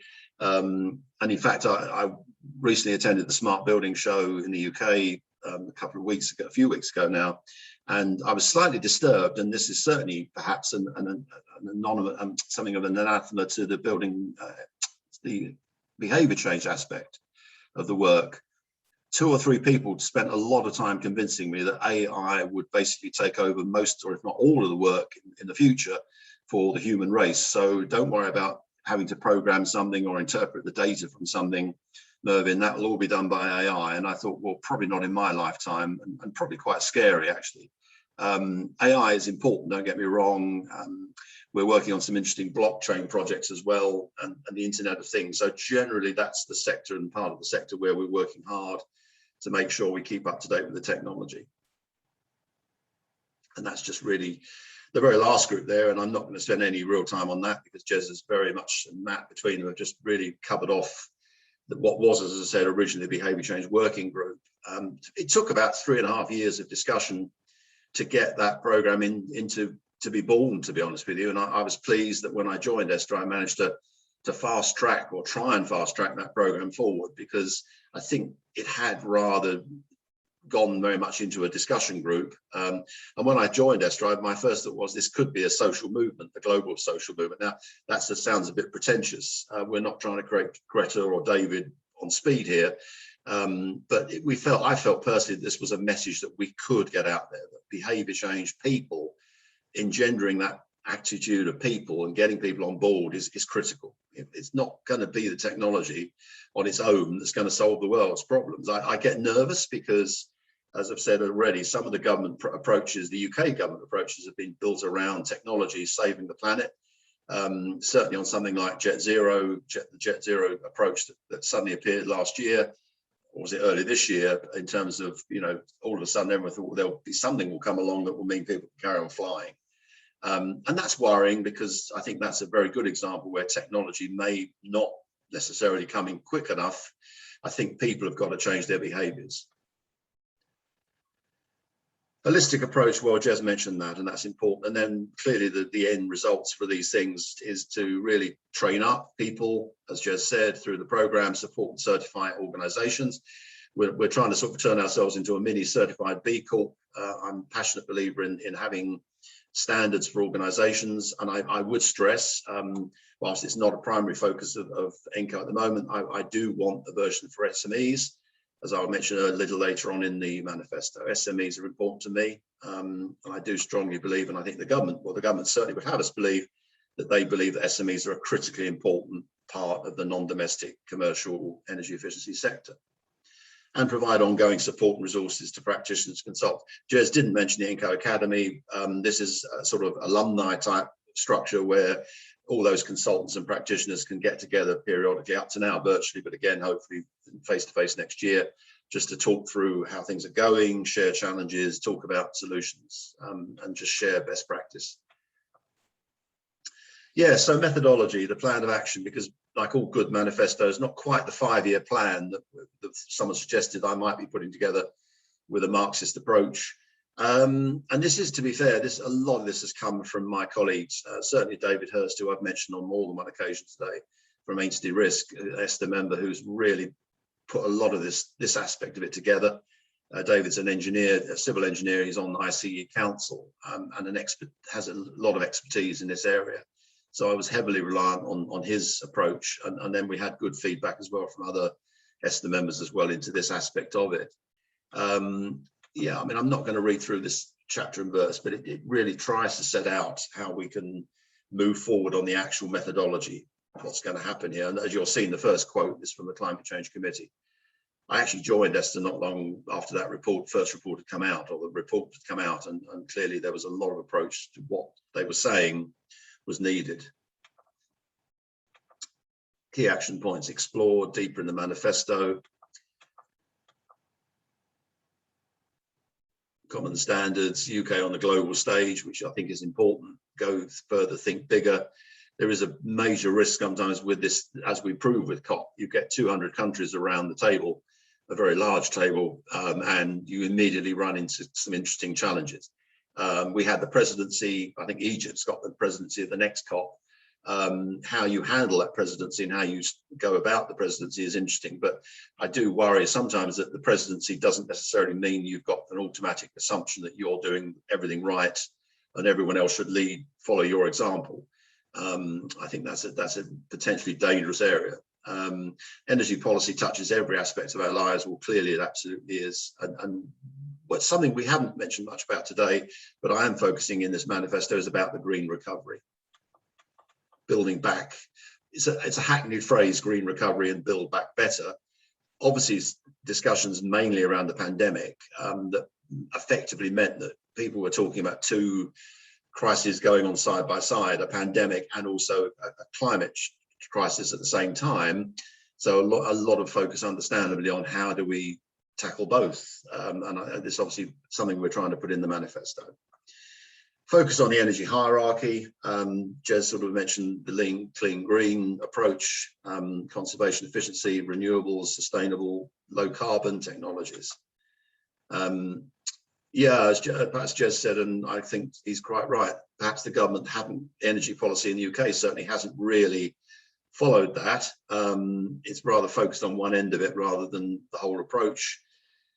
Yeah, recommendations on here, focus more on demand side. I think everyone agrees that actually there's been an awful lot of focus from government on supply side and not anything like as much on the demand side. Statutory targets, long-term framework, hierarchy, applying the energy hierarchy, prioritise investments in energy efficiency, over investment in new renewable, more on that in a minute, enable global best practice in energy technology and associated service. I've already mentioned about the collaboration pieces we're working on globally with other organizations.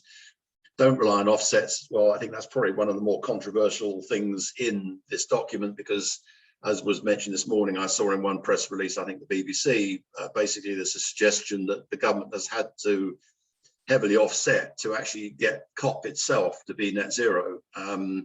Yes, quite an interesting debate going on about that, along with the debate about whether they should have served beef at one of the COP dinners, which obviously didn't go down particularly well in some circles.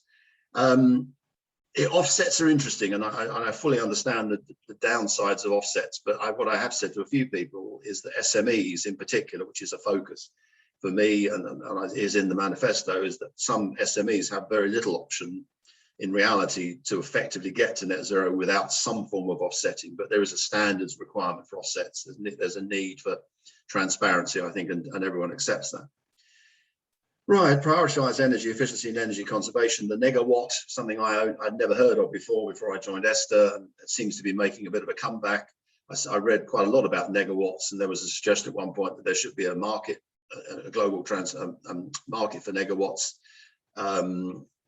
Wonderful comment that David put in here originally of a Cinderella subject. Saving energy is never as exciting as spending on new things, you know, the new technology. Just doing the mundane, like saving it using less. Defining energy efficiency boundary, measurement and verification. ESTA is actually the UK license holder for the certification for IP&BP, which is a protocol for making sure that you can measure savings. It's an important aspect. And when we were talking about government with ENCO, Jez didn't mention this really on the case studies, but it was a critically important aspect that we could prove these savings. These are not some wishy-washy, woolly savings that no one can actually prove. And I think that was one of the problems we had with government early on with BEIS, because I think there was a view that it was very much, you know, people making it up on the hoof. How could we possibly ever verify these savings? But because of this protocol, I think that's now possible, and that is certainly doable. And applying measurement and verification at national and sectoral level, all linked into that, evidencing the savings. Greenhouse gas protocol corporate standard, focusing on scopes 1 and 2. A lot of discussion going on at the moment about scopes 1 and 2 and scope 3, and everyone I think agrees that the main challenge for most organizations getting to net zero is scope 3. And now, to be fair, there are lots of platforms out there now, there are lots of solutions. If nothing else, I think what COP and the lead up to COP and the whole debate has meant is that there are a lot of companies and support mechanisms coming forward. And this probably would never have happened without all of this focus. But companies ultimately have to take responsibility for their scope 3 emissions. There is, of course, a view that someone's scope 1 and 2 is someone else's scope 3 and vice versa. So it's a joined up circular thing. It's not something that anyone can do in isolation. And more on that subject, more detail there about scope 3, duplication, emission, what role can energy efficiency play, reducing emissions, good contact with others in the supply chain. I used to run a supply chain for a company, 200 people on that supply chain, 200 companies on that supply chain. So I'm very familiar with the concept of good communication, good collaboration. More scope 3 targets mentioned in the manifesto. The need to do better. This was sort of tied into the government, the industrial energy efficiency strategy, trade deals, decarbonisation strategy. Again, trade deals, of course, very much in the press, very much in the media. I was intrigued by Nick and Eve's document, Eve's survey report mentioned about the challenges of Brexit, and a word I shouldn't use. Apologies for those of you who haven't heard me use that word for a long time, but it was interesting to see that there is a concern in the sector about the impact of Brexit on the supply chain. Yeah, UK government position believes free trade agreements with other countries. Will it? I don't know. There's a big discussion about trade deals full stop, let alone whether they'll boost industrial decarbonisation and reduce technical barriers to trading. Bold targets for industrial decarbonisation in the run up to COP. Well, obviously that has succeeded to some element, perhaps not as much as it should. David particularly felt strongly about realigning the EU emissions trading system, because I think the problem with the agreement with Brexit was it was rushed, to be honest, the very last minute, and a lot of things dropped out of the detail again, back to the lack of detail, which I mentioned earlier, which I think is critically important in this sort of thing. And you need surely to have a level playing field for carbon pricing and investment. And at the moment, until we realign, that's clearly not very easy to happen. And then a summary of those points. And I put some of the things in here as well, to be honest. This is the economic aspect and the carrots and sticks. Now, Matt mentioned carrots and sticks. Being the accountant, I think carrots have got to be ideally through tax incentivization. I'm a passionate believer in tax incentivization, whether it's direct tax, i.e. corporation tax, personal tax, or whether it's indirect tax, VAT. Very, very frustrated with the budget, to be honest with you. I mean, as an accountant, I used to spend time glued to the radio in the old days, listening to the budget statements about the tax implications. It's really frustrating that in a marketplace we have at the moment, that really the most obvious system to use would be VAT, because having left the EU, the whole point I thought was part of the point was to regain control over how we set VAT rates. And really quite staggering that no attempt was made by the Chancellor to use VAT as an incentivization for energy efficiency measures, or indeed to help offset the increase in price of gas and electricity for individuals. That was disappointing. And a few other things that frustrating from an incentivization perspective. The government in 2020 pulled the enhanced capital allowances scheme, which was tied into the energy technology list, which is a list of energy efficient equipment, sorry, giving a lot of data to enable end users to be able to buy the equipment that is best fit for them. There have been lots of challenges, but I think it was bizarre at the very time that everyone should have been investing and putting money into in energy efficiency, that they pulled that allowance. Now, this year's March budget, the Chancellor, of course, put in a new super allowance, regrettably not specifically tied into anything. So any company investing in capital CapEx would get that allowance. And to me, that was a bit bizarre, that it wasn't very focused. Discussion there about incentivizing using local business rate system to incentivize energy efficient buildings. Well, there was a consultation. There was something in the recent budget around companies that enhance their building value increase wouldn't, on a green measure, so storage, for example, wouldn't impact the cost of the value of the building, so wouldn't mean a higher rates bill for them. Not quite the same as incentivizing using the business rate scheme to incentivize energy efficient buildings. And in fact, for me, the government always traditionally says standard response to any response saying, let's put some government investment in. I mean, oh, there's never any money for that. And for me as an accountant, it's a bit of a no-brainer. It's a circular argument, because clearly if businesses are saving energy, then that will mean greater profits, and corporation tax rates gone up. So that would mean a bigger tax take for the government. And the same with volume, really, that the volume of sales, the volume of activity should more than cover the loss to the Treasury by adjusting the tax rates. Revisit funding for retrofit training schemes. I'm a strong, passionate believer in this. To be honest with you, so much of the supply chain for SME, for retrofit, comes from the SME sector, as was proven with the Green Homes Grant Scheme. Over and over again, it was clear that the SMEs, mainly because they've been hit by Brexit, pandemic, all sorts of aspects, we're always going to be struggling to really get that capacity of installers in place. And I'm really upset over the years, and I've been involved when I was back working in industry, in the building sector, construction sector. It was worrying me that the grant system for apprentices, for training, was always a one-off, tended to be a one-off payment. And I think personally, and we think strongly, that the government really does need to invest far more in this. There's a number of obviously shovel-ready projects around the country, whether it's installing heat pumps, whether it's installing other retrofit measures.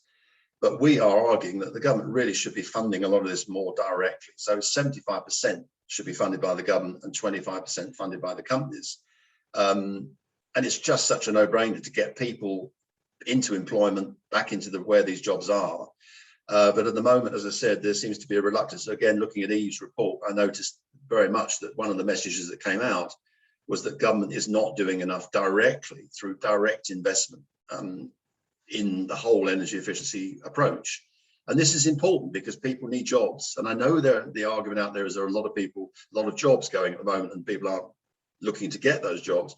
But there's a huge amount of work required in the retrofit space to get our buildings fit for purpose and get them energy efficient. And that's not going to happen just heavy lifting from the private sector, which unfortunately this government in particular, and I think in other countries the same, the governments tend to assume the private sector can deal with all the investment, the £90 billion of private sector money that's going to be coming in. That's going to just come without any sort of heavy lifting. Yeah, some further thoughts and proposals. I've already mentioned legislation, incentivization, carrots and sticks. Yes, there've got to be clearly some sticks as well through building, planning, regulations and so on. View from the consultants division about ISO 50001. Wouldn't it be great to incentivize that? Because in other countries they do, in Germany, for example, and clearly they have a far higher level of certifications than we do. Make ISO 50001 an automatic compliant point for ESOS. Good. All these aspects are relevant. Mentioned global collaboration in my earlier presentation. Retrofit, as I've already alluded, retrofit's my background, my commercial retrofit background. Again, critically important, and I've already mentioned about the SME installer side. Don't forget the non-domestic sector. Clearly the Green Homes Grant Scheme, 3 billion of funding, which unfortunately clearly disappeared very quickly. A very small number of installations happened, really didn't go to plan at all. But unfortunately, the commercial non-domestic sector's generally always tended to be forgotten. Everyone assumes that because homes tend to be little blocks and are easy to do the standard measures across those blocks, Obviously, commercial properties tend not to be standard blocks, so everyone tends to assume they're the hardest. But you can't ignore commercial buildings, non-domestic buildings. They've got to have an important part to play. And again, more policy focus and attention at the moment. Clearly, price rises increased. Yeah, super allowance already mentioned. An important aspect, which I mentioned in my earlier presentation about the route, the journey to this, and what Esther's doing. Absolutely critically important, and this certainly applies across non-domestic commercial and also people. I think one of the critical issues has been education and information. Do people and the businesses really understand, and certainly SME businesses, do they really understand what is going on here with net zero, with saving the planet, with the climate emergency? Does that actually mean things to people? And if people don't understand it, or businesses don't understand it, they won't invest in it, they won't do it. And that's one of the major challenges here. Education is critical. I'm a passionate believer in STEM. Esther's working hard on graduates at the moment with apprenticeships. We're trying to build, you know, the people of the future, the energy managers, the people coming into the sector of the future, and also STEM. I mean, to be honest, I think we're a strong believer that education around the whole aspect of energy efficiency and net zero, climate emergency should be taught to children as young as possible, to be honest, any age. SME businesses, well, yeah, this is a project that we've been working on quite hard. UK SME Energy Alliance, and in fact, we were hoping it would morph into a global SME Energy Alliance, buying groups for SMEs in sectors or regions to suit. This was a project to really try and get SMEs to be able to buy into projects at scale, buy into solutions at scale, get funding for those solutions, get finance for those solutions, focus through trade associations, ideally to actually target the SMEs that actually own bills, actually own property, and actually therefore have responsibility for paying the bills. I'm not going to go into more detail on that because unfortunately the pandemic more than anything has really hit that working model, but it's still there. We're still working on it, and Bays have finally begun to show an interest in that model as well, because I think they realised that their original solution for SME energy efficiency isn't really proving to be a very effective one and wouldn't work as quickly. I've already mentioned IEA, and yeah, absolutely, and looking forward to their next report coming out soon. Really important work they've been doing. It's good to have that global support for energy efficiency, and they've just set out 10 recommendations that were published in June last year. And then in conclusion, really, so yeah, absolutely. Understanding energy usage now through data, cost-effective routes to energy efficiency effectiveness, changing behaviour towards energy usage and setting standards are all key actions. Yeah, time for action is in relation to climate emergency is clearly short. Consequently, many of our recommendations classify as short-term actions. Changes to the taxation incentivization approach can be enacted quickly. There are 2 budgets a year now. We don't really need to wait really for that to happen, albeit that this last budget really didn't, to be honest, hit the spot in terms of energy efficiency. Possibly didn't hit the spot in all the transitions costs either, but let's say we were focusing on energy efficiency. Medium term, well, Jess said behaviour change isn't short term, it's short to medium term, and certainly the training aspect. Again, retrofit install training takes time. You're not going to get installers just to walk through the door coming from another sector and turn them into installers overnight. Training, I think, can take 12 months, 16 months for some programs. So yeah, that's medium term, but that's not to say that the incentivization through the tax system shouldn't happen more quickly to pay for that training, or certainly contribute substantially towards those training costs. And then long term, focus on education and international standards development through things like 50001 and 2060, PAS 2060, which is the net zero standard. Yeah, and that's really it. As I've already mentioned, about huge thanks to all the people who contributed, and obviously to Best Energy, who supported the manifesto and supported the event today. Right, okay, I've got, let me just see, there's one question I can see coming through the chat. Oh no, that's someone just saying, leaving the session for a while. Okay, if there is anyone has done any questions, please feel free to ask. If not, I'm now going to hand over, perfect timing, I'm now going to go over to Troy, who should hopefully be there. Could I ask a question? Of course you can, Jez.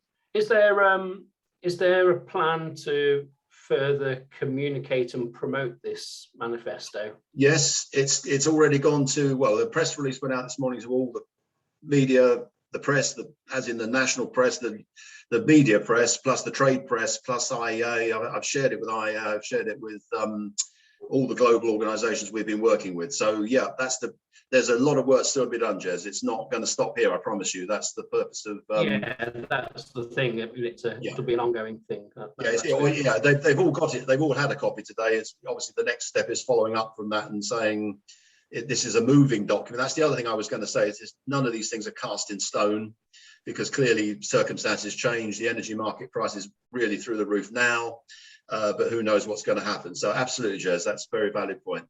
Yeah, that's good. Thanks. Thanks, Jez. Right, Troy.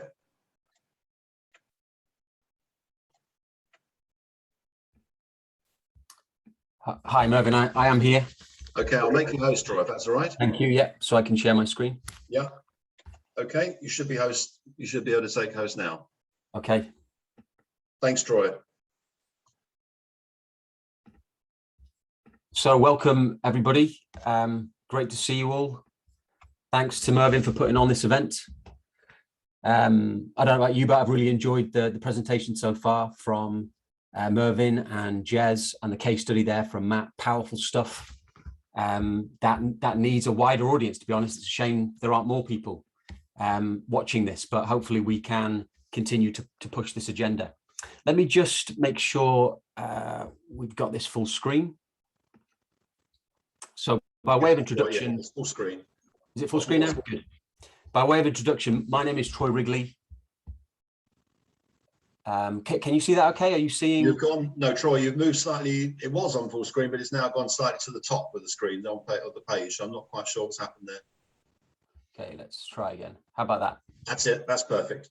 Yep, so you can see my title slide. Good. Indeed. So, yeah, my name is Troy Wrigley. I'm the co-founder and chief executive officer of Best Energy, and delighted to be sponsoring this event and the ESTA manifesto. We are big energy efficiency enthusiasts, and I've been asked to talk today about putting energy efficiency into action globally. And I think the reason Mervyn asked me to talk about that subject is because we have this very valuable partner network in over 50 countries around the world that are working hard to deliver energy efficiency projects for all kinds of clients. We have projects happening right now in textiles factories, in clubs, in pubs, in restaurants. I think today we're posting a case study from a liquor store in the middle of the United States. So I could spend the next 20, 30 minutes talking to you about all these wonderful projects that are taking place. But I thought it would be more useful to talk to you about what I believe and what we believe as a company is the most significant blocker, the number one reason why energy efficiency isn't being put into action globally. Okay, so I think that's valuable because it's something that we can all, I think, benefit from as an industry, from thinking about and trying to overcome. So what is the problem? Well, on page 8 of ESTA's energy efficiency manifesto, it makes a comment that energy efficiency is the Cinderella of clean tech. Now, you've all heard of the story of Cinderella, very famous story, international story. And fundamentally, it's about someone who is very talented, very beautiful, not getting the attention they deserve, even though they're doing all of the hard work, you might say. Their ugly sisters, shall we call them coal and gas, are getting all the attention and all the money and all the glory, while Cinderella, poor Cinderella, is doing all the hard work and getting none of the attention at all. And that's what it's like being in the energy efficiency sector. I've been doing this for 20 years, and we face this uphill battle in getting noticed. And I think that's our number one challenge, because once we get noticed, once people start to pay attention, you only have to look at the case study that Matt showed earlier and the information that Jess was sharing earlier about the power of behavior change on its own as a component of energy efficiency. And you realize how many people would benefit from what we have to offer. So how do we get that story out there? How do we get people to take notice? Well, I think the answer is staring you in the face right now. The answer is Cinderella, because the Cinderella story transcends the author of that story. How many of you know who came up with the story of Cinderella?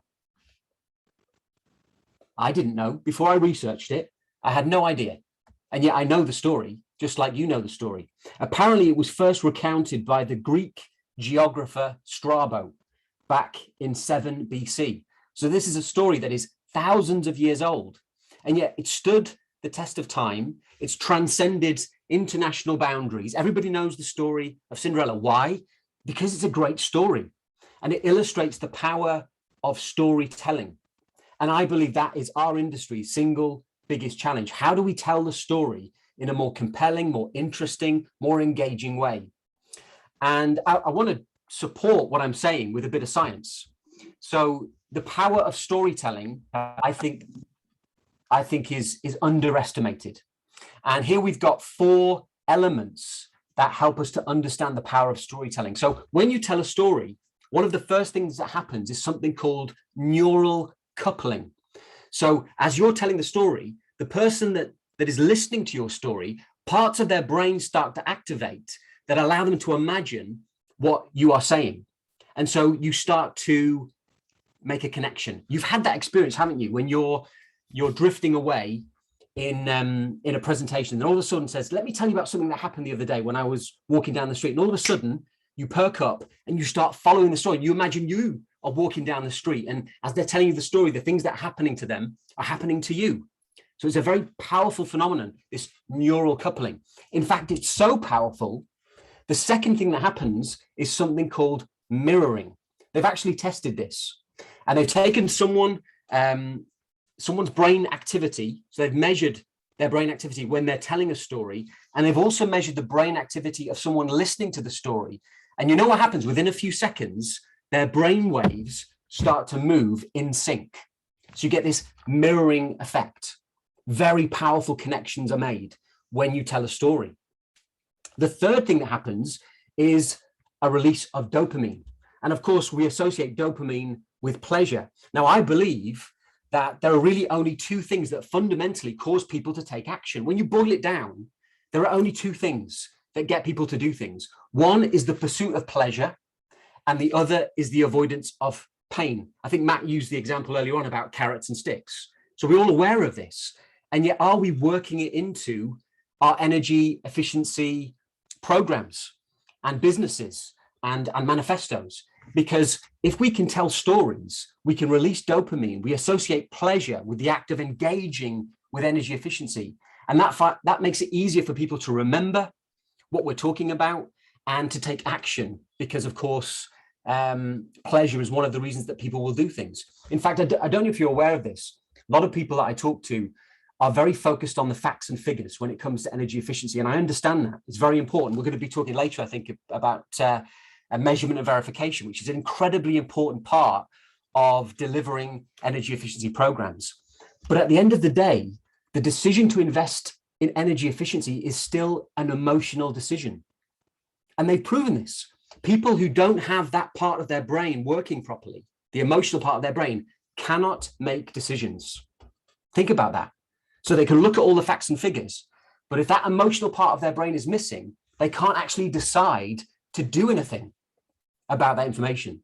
So it's an incredibly important part of what we do is creating emotion around energy efficiency, getting people excited about what we do. And that's a challenge, but it's a challenge we need to meet if we're going to get people to take notice and if we're going to get people to take action. And the final part is cortex activity. So when you present facts, only 2 areas of the brain are activated. When you tell a good story, you can engage additional areas of the brain, the motor cortex, the sensory cortex, the frontal cortex. Don't we want to do that? Don't we want to engage people's full minds so that they can take action when it comes to efficiency? So with that in mind, I am now going to attempt to tell you a story. And in our business, we call it the greatest story never told. And it's because of this problem we have of energy efficiency being a bit like Cinderella, not getting any of the glory. So the greatest story never told. Now, although this is our story, I think the principles that I'm going to share with you apply to anybody who is involved in the energy efficiency sector. So here we go. Are you sitting comfortably? Good. So once upon a time, we faced an energy crisis. We all know this. Rising costs, threats to the security of our supply. And we're also aware that the production of energy is the biggest contributor to climate change, which many people feel is the biggest threat ever to humanity. So in the face of this trilemma, as it's sometimes called, what did we do? Well, we turned to alternative forms of energy. Now, let me ask you a question. What is the best alternative open to us? Now, I've traveled the world to meet all of these partners that I talked to you about earlier. And as I meet with customers and clients, and even when I'm riding in an Uber, I'll ask people, what do you think is the best alternative source of energy? And you know what happens? I always get the same answers. Most people say solar. Some people say wind. And then a small minority will mention another type of technology, maybe hydro, maybe geothermal. I did this the other day at one of the COP26 events. I was up in Glasgow. I was at one of the DEFRA events, and I was with someone from BT who was promoting their technology for environmental sensing in using their phone boxes to do better environmental sensing for local councils. And I asked him this question. He thought he was being quite clever, and he said geothermal. So I always get the same answers: solar, wind, geothermal, hydro. Of course, the answer for us is straightforward. We know this. It's none of the above. The cheapest, cleanest, most accessible source of energy today is energy efficiency. But I don't want you to take my word for it. The evidence is clear. So have a look at this information prepared by the American Council for an Energy Efficient Economy. What they did is they looked at the cost of power generation. They levelized it to kilowatt hours per cents. So you've got there wind, utility, solar, gas, coal, community solar PV, and nuclear. When we add energy efficiency into that mix, it comes out as the most cost-effective solution. On average, 3.1 cents per kilowatt hour. Now, sometimes people say to me, well, why are you putting, as Mervyn said earlier, a negawatt on a chart that's showing the production of energy? Well, let me give you an illustration. My dad told me when I was young, son, there's only two ways you can make money. You can either bring more money in through the front door by making more sales, or you can stop it going out the back door by saving on your expenses. And it's the same with energy, to keep it simple. We can either produce more energy, more infrastructure, more coal plants, more nuclear, more wind, and so forth, or we can stop it going out the back door. We can invest in energy efficiency. And clearly, the data shows that that is the most cost-effective solution for getting our energy consumption under control. When it comes to energy use, so we talked about earlier the problem of the threat to supply, and we've seen that, haven't we? We've seen it in Texas recently, where there's just not enough energy to go around in that modern economy. Can you believe it? They hit with a snowstorm and suddenly there's not enough power. So this is a chart showing between 1973 and 2005, global energy consumption across the board. And you can see this huge increase in consumption, except that is not what happened. What actually happened was this. Thanks to energy efficiency, and this is something Mervyn pointed out earlier, Esther's been going for nearly 40 years. Energy efficiency has been there, active, delivering for all this time. Thanks to energy efficiency, 58% reduction in how much actual energy was used since 1973. So it's already working. This is already a proven solution. This is not something we have to wonder, is it going to work? Is this a technology that, like carbon capture technology that may or may not work? This works, and it has been working since 1973. And then finally, when it comes to hitting our all-important sustainable development targets, renewables, of course, has a part to play. Fuel switching, nuclear, carbon capture, they all have an important part to play in hitting that sustainable development scenario. But the number one solution is energy efficiency. It will deliver 44% of the solution to meeting those aggressive targets. So a huge part to play. So the question comes, if we've been doing this since 1973, is there any energy efficiency left to tap into? Well, let me show you some information that blew my mind. This is a graph showing the American economy, and it shows energy inputs into that economy and then the outputs. Only 9% is converted to something useful. Can you believe that? Only 9%. 41% is unavoidably wasted, thanks to the second law of thermodynamics. But here's the thing that we really need to focus on. 43% is avoidably wasted. Sat there is a reservoir of potential if only we could tap into it. What would be the effect?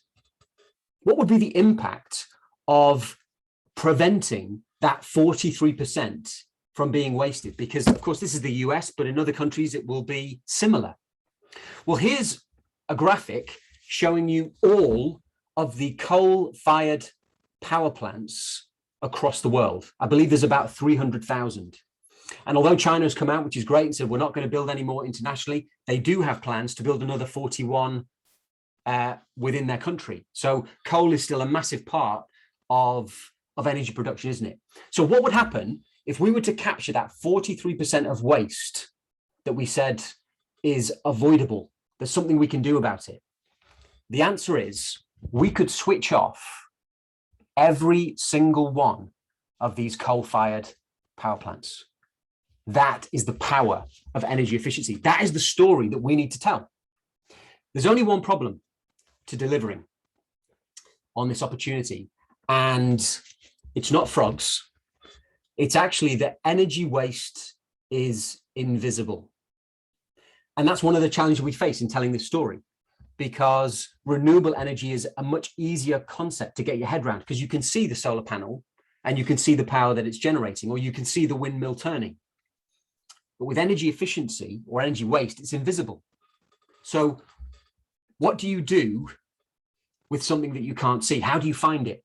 Well, as humans, we are good at this. We've come up with a way of finding things that we can't see. We invent scopes for them. So when we wanted to see to distant planets and stars that we couldn't see with the naked eye, what did we do? We invented the telescope. And when we wanted to see things that were too small to see with the naked eye, what did we do? We invented the microscope. So we as a business, when we wanted to find energy that was not in use, we invented the enoscope, a scope for finding energy that is not in use. And we believe this is the most important first step to an energy efficiency program. It's understanding what is happening to your energy in the first place. And I think Matt's case study showed that, didn't it? He was using half-hourly data to get a picture of what was happening. He realized there was no point in focusing on the gas because that was being managed reasonably well. Let's focus on the electricity. And we see this time and time again. And whilst I agree with what Mervyn has said, these technologies, these methods, these ideas have been around for a long time and they're not rocket science. What has changed is the technology associated with them. So in the last 40 years, the internet has come along. And of course, the Internet of Things has come along. And that is where we, I believe, can help people to make this transition to more energy efficient buildings because of the power of the internet and the power of the Internet of Things. So just for a moment, I'll show you what we typically do with, let's say, a restaurant facility. So when we go into a restaurant, we will grab their existing energy data from their electric, gas and water meters so we can see what's happening, just like Matt said.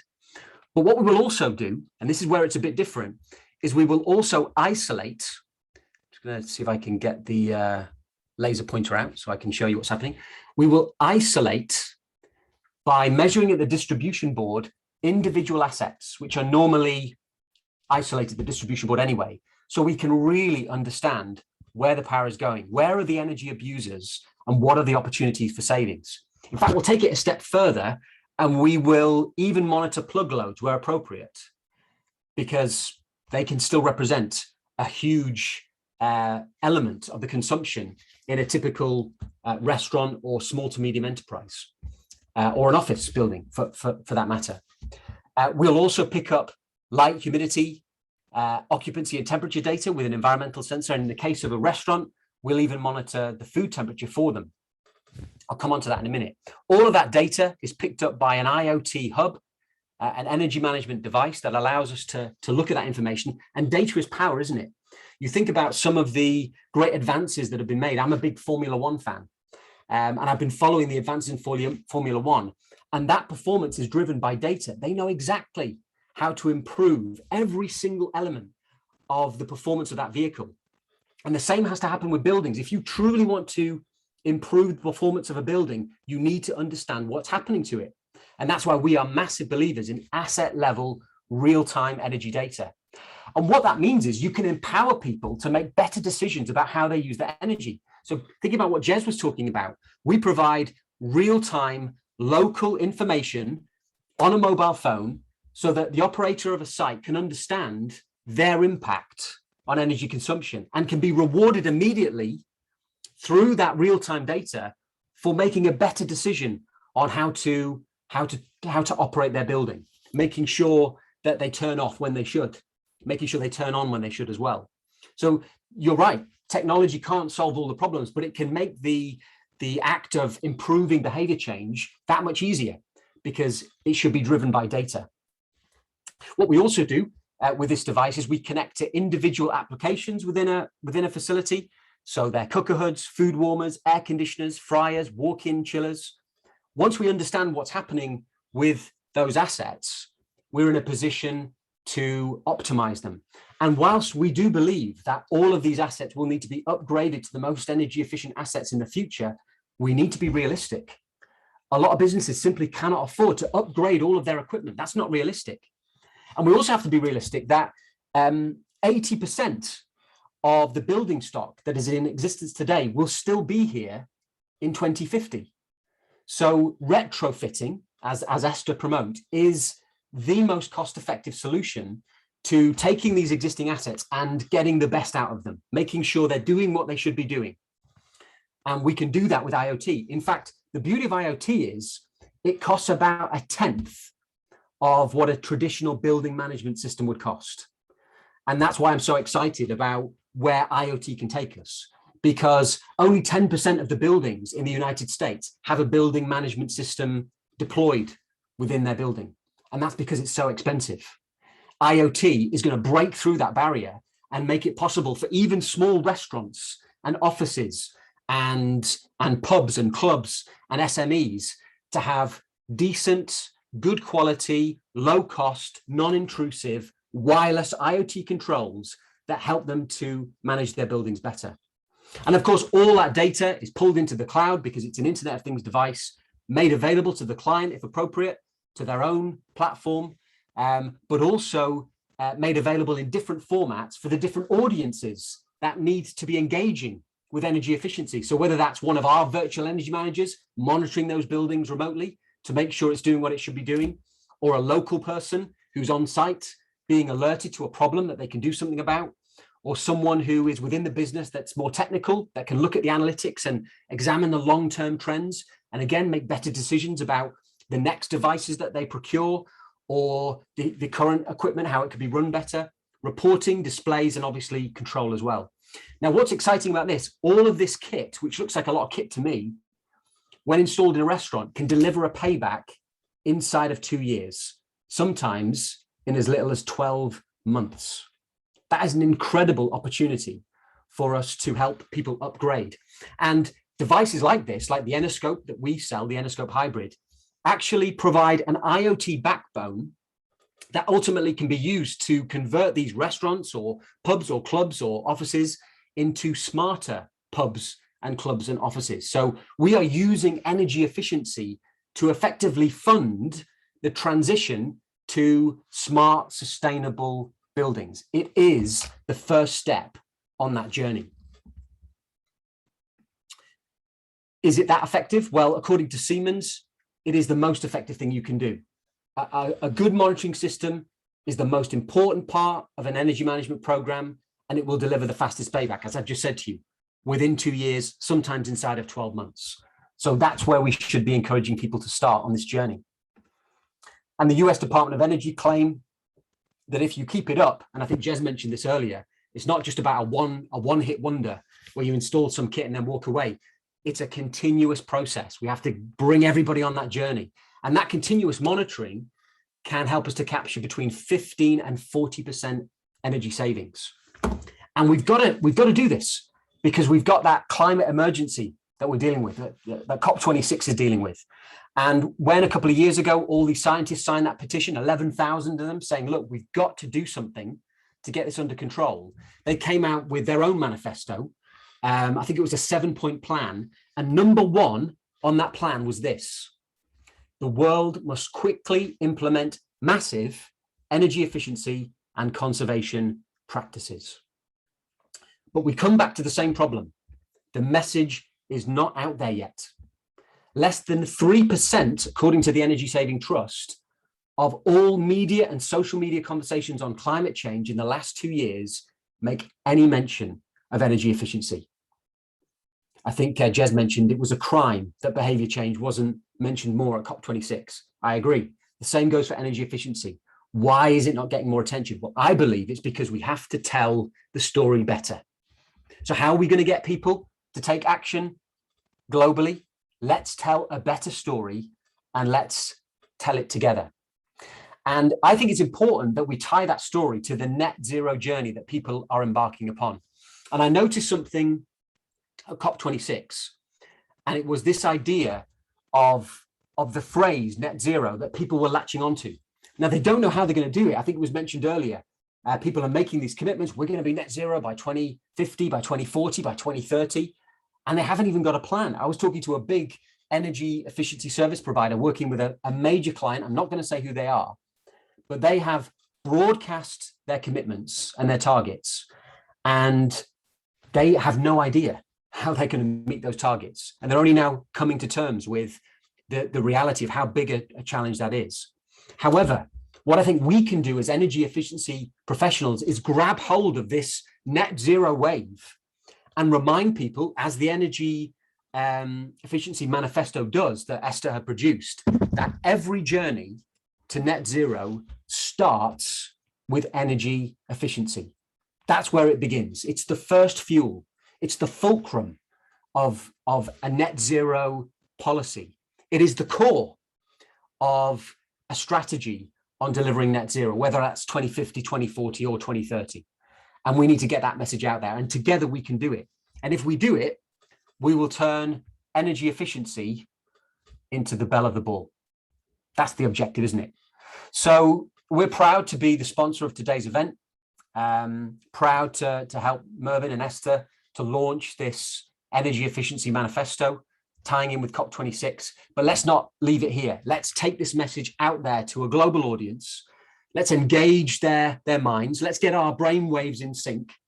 Let's get that dopamine effect working so people feel the desire to invest in energy efficiency first, because that's the cleanest, cheapest, most accessible way to beat climate change, to reduce costs, and to secure the security of our supply.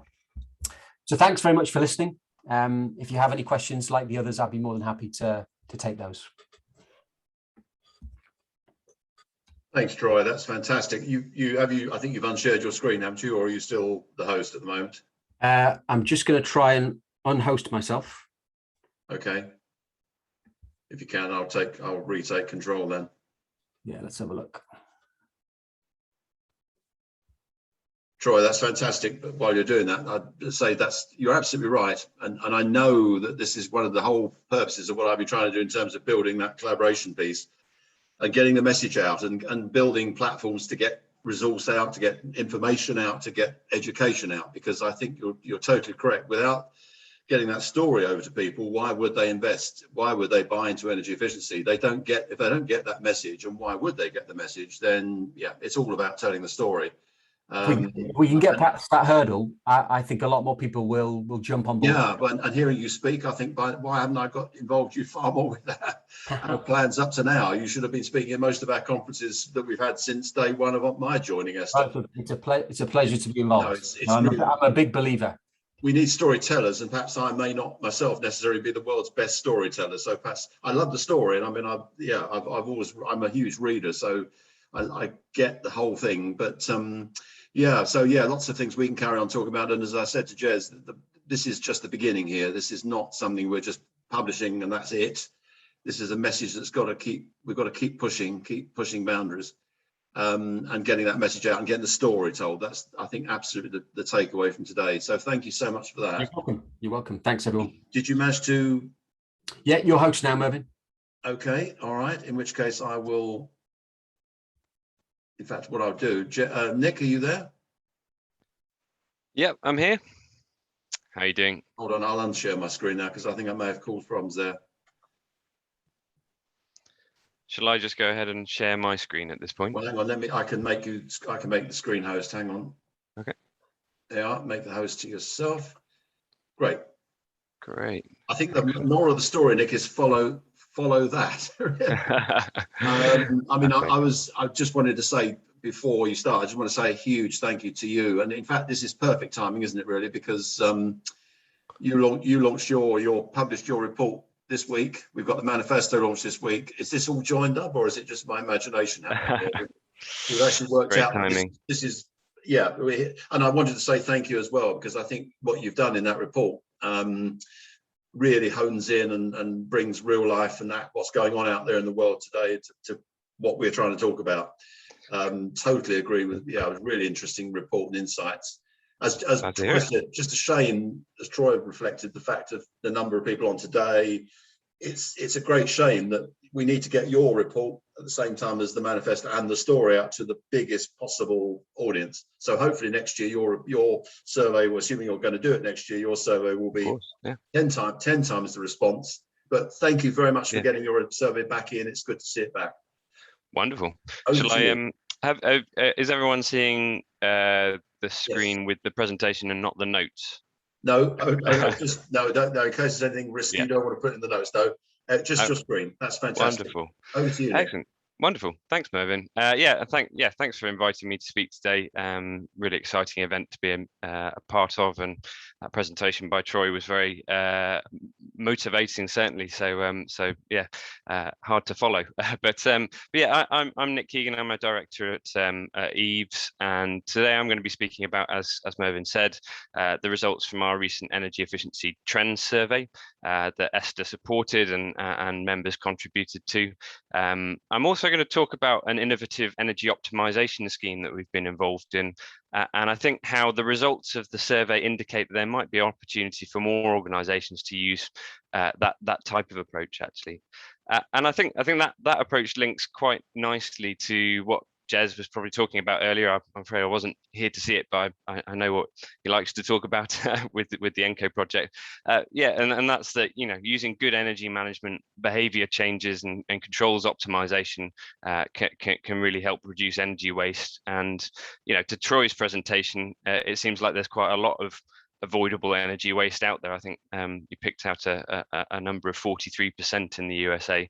And finally, to the point of the energy efficiency manifesto and COP26, reducing avoidable energy waste is really the starting point in the energy hierarchy, and it really should be that foundation stone of an effective net zero strategy and journey. But I guess, as is customary, a bit about us first. So Eves is the UK's leading provider of independent audit, verification and assurance services, particularly for corporate energy efficiency schemes. We were founded in 2011. Myself and two other directors own and operate the company. This means that we can be completely independent and objective in what we do, and we focus on helping clients manage investment risk, build trust in energy savings, and hold suppliers to account for project performance claims. And by doing that, we really hope to significantly increase the transparency and trust in the market for energy efficiency products and services. We think that transparency and trust are sort of key to making the market more investable and effective, which should increase uptake and grow project ambitions and make sure that those projects, when delivered, are as effective as possible. And a bit about our role. We think it's all about building confidence, and to illustrate this, I've picked out a couple of quotes from other organisations. So the first one being from EVO. EVO is an international body driving performance measurement standards for energy efficiency, and their vision is to create a world that has confidence in energy efficiency as a reliable and sustainable energy resource. So what they're saying is, to get more energy efficiency done, the market needs more confidence that energy efficiency products and services can deliver to invest in them in the first place, and that they are delivering to ensure that investments are effective. And if these investments are effective, it will increase organisations' propensity to invest further in more energy efficiency. And this confidence comes from robustly measuring performance and also intrinsically linking those investments to measured performance as well. The second quote I've got here is from the Institute of Chartered Accountants, which is perhaps a bit of a left field choice, but they state that auditing plays an important role in maintaining confidence in financial reporting. In its absence, financial reporting would almost certainly be highly unreliable. Procedures performed serve to ensure that material misstatements, including those arising from fraud as well as error, are corrected. And I've sort of picked this out because it illustrates that we have to have confidence in reported performance, and to get a confidence in reported performance, you need auditing assurance and verification. So yeah, as I've said, we think that the market for energy efficiency, growing the market for energy efficiency, is all about confidence, and we aim to build this by advising firstly clients how to set up performance-focused schemes using, for example, savings guarantees and gain shares. Secondly, driving best practice savings measurement and verification. Thirdly, offering independent performance measurement, audit and assurance services. And fourthly, by building skills in the market through offering professional training. I think Mervyn pointed out earlier that Esther is the leader for IPMVP training in the UK, and one of my colleagues, Hilary, delivers some of the qualification training, CMVP training that you can get through Esther. So here's a couple of the clients that we do these things for. For Lloyds Banking Group and Vodafone, we provide assurance services for their estate-wide optimization schemes, and I'll be picking up on Vodafone a bit more later. In the public sector, mainly NHS, local authorities and universities, we offer a sort of setup advice and audit services for major estate upgrades. They often cover lighting, ventilation, heating infrastructure, on-site renewables and CHP. One to highlight perhaps as well, in 2015 we helped the Scottish Government design their energy performance contracting approach, and have since provided independent performance measurement services to about 15 mainly local authority projects covering about £20 million of investment and £3 million worth of savings per annum. So there's a bit more detail if you want to get into more detail on these. There's a couple of case studies on our website and read a bit more about what we do. But that's enough preamble. I think, you know, sorry, just moving on to the next slide. Yeah, so as I've outlined, you know, our core business services and case studies are currently focused on improving confidence at an individual client and project level. Another way to bring trust, transparency and confidence to consumers is through better information at a market level. And we notice a gap in this area in sort of 2012, and so we kicked off our energy efficiency trends survey, and it's a bit of a side project really. It's a focus survey of commercial energy efficiency consumers and service suppliers that's been running now for 8 years, quarterly for most of that time, and now annually from this latest edition. And and it aims to reveal trends on what consumers are buying, as well as sort of general commercial information, and sort of take the temperature of general market confidence as well. We've got one corporate supporter, Bird & Bird. They're a leading legal firm specializing in energy, amongst many other things. And trade association supporters that help us distribute and to the supplier and consumer sides of the market. So ESTA and the EUA being very much on the supplier side, and the Major Energy Users Council on the consumer side.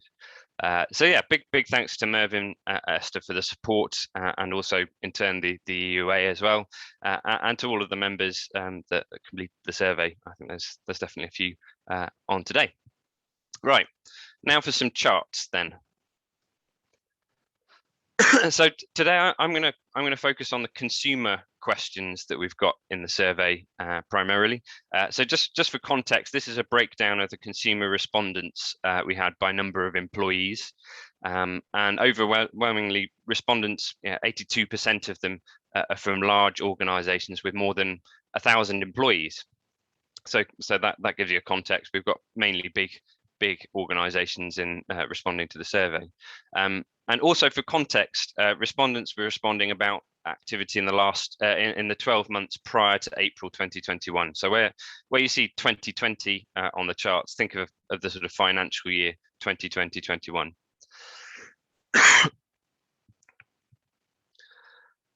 Before I get into the consumer questions, though, I just want to pick out one chart from the supplier side, and this is one called our market monitor, and this is an indicator based on supplier responses relating to their order numbers, whether they're going up and down, staffing, sale prices, and also confidence in government energy efficiency policy.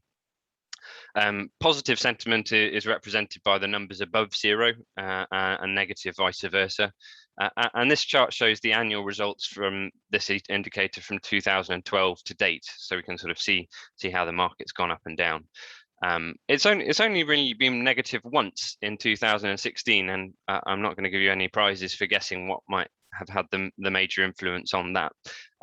But I guess to point out that 2020 is actually the second lowest year on record in terms of sentiment. While it's marginally positive, it shows that 2020 was a fairly tough year for service and technology suppliers, and COVID will be a big part of that. On a more positive note, the forecast for this year, so 21-22, is pretty rosy actually. This is shown by the sort of last point and the dotted line, and this is mostly driven by respondents forecasting a sort of strong growth in their order numbers. I mean, we've always found respondents to be quite optimistic about the future, which is, I guess, a good thing. But I think this at least indicates the sector is expecting a fairly strong recovery. On the flip side, consumers actually reported that COVID didn't really pause energy efficiency implementation for them, and which was quite an interesting result. The chart shows the portion of consumer respondents reporting they implemented projects in that sort of 2020-21 band, but also we can see that the years before that. So each one of these columns represents a year's result, and 2020 has actually been the highest portion of respondents, 88%, up from a sort of general trend of 70%. And I think one possible explanation for this sort of discrepancy between the consumer and supplier views is that the implementation to some extent lags behind the orders. So in this sort of 2020 result here, we might seeing a bit of implementations of projects committed pre-pandemic. So I just wanted to bring in a new question actually for 2020. So we don't see a trend in this one, but this was actually inspired by some of our conversations with the Department for Business, Energy and Industrial Strategy, and they wanted to sort of feed into some of the questions we were asking, and they were interested, particularly to know what are the key drivers that influence the decision to invest in energy efficiency for these consumers. And in this question, respondents could select as many options as they wanted to. and this chart ranks the most selected answers. And maybe unsurprisingly, top of the list is reducing energy costs, and that's ranked first, selected by 90% of respondents that commissioned energy efficiency projects in the period. But and I think also relevant to very relevant to COP26, you know, the second and what we're talking about today, the second rank answer here was that the sort of climate emergency and reputational concerns was the second major driver of investment in energy efficiency, and that was selected by 2/3 of respondents. So we can't see how that's changed over time, but we will hopefully continue to ask this question, and hopefully, you know, that will continue to increase as its ranking and a concern for consumers. So, as I was saying, 88% of the consumer respondents commissioned energy efficiency, but what are they spending their money on? And this is our sort of technology top of the pops chart, and it ranks the portion of consumer respondents implementing each technology type out of a selection that we sort of put together. And the green bars show you that sort of 2020 response, and that is compared against the sort of rolling average of previous years back to 2012, which is shown by the orange dots. So you can see whether technologies are becoming more or less popular, I guess. You know, perhaps unsurprisingly, lighting and lighting controls are top of the pops, and they have been since 2012. You know, the big improvers though are around HVAC equipment and management and optimization of that equipment. They're really catching up on lighting. You can see that they've grown quite a bit against their orange dots.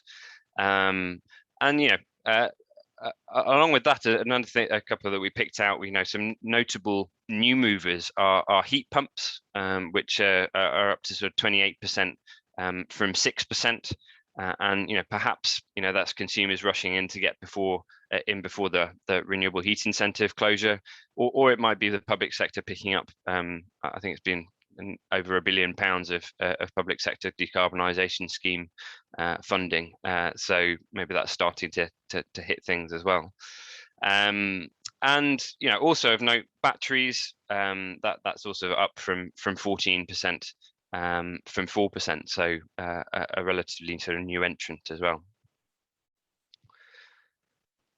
So that's what they're buying, but how much are they spending? And this chart shows the sort of portion of consumer respondents indicating annual spending in 2020 in various bands. And nearly half of the respondents actually spent £1 million plus on energy efficiency in 2020-21, which is, you know, perhaps reasonable considering the general size of the consumer respondents. And I think actually in the next survey we'll probably need to introduce a couple more bands above £1 million to get a bit better information on gradings above that. Interestingly, the overwhelming majority said they use their internal budgets for this spend. So in 2020, so this chart is sort of tracking those responses from 2012 through to 2020, and in 2020, 72% they always use their internal budgets to fund energy efficiency, and this has been the case since we started the survey in 2012.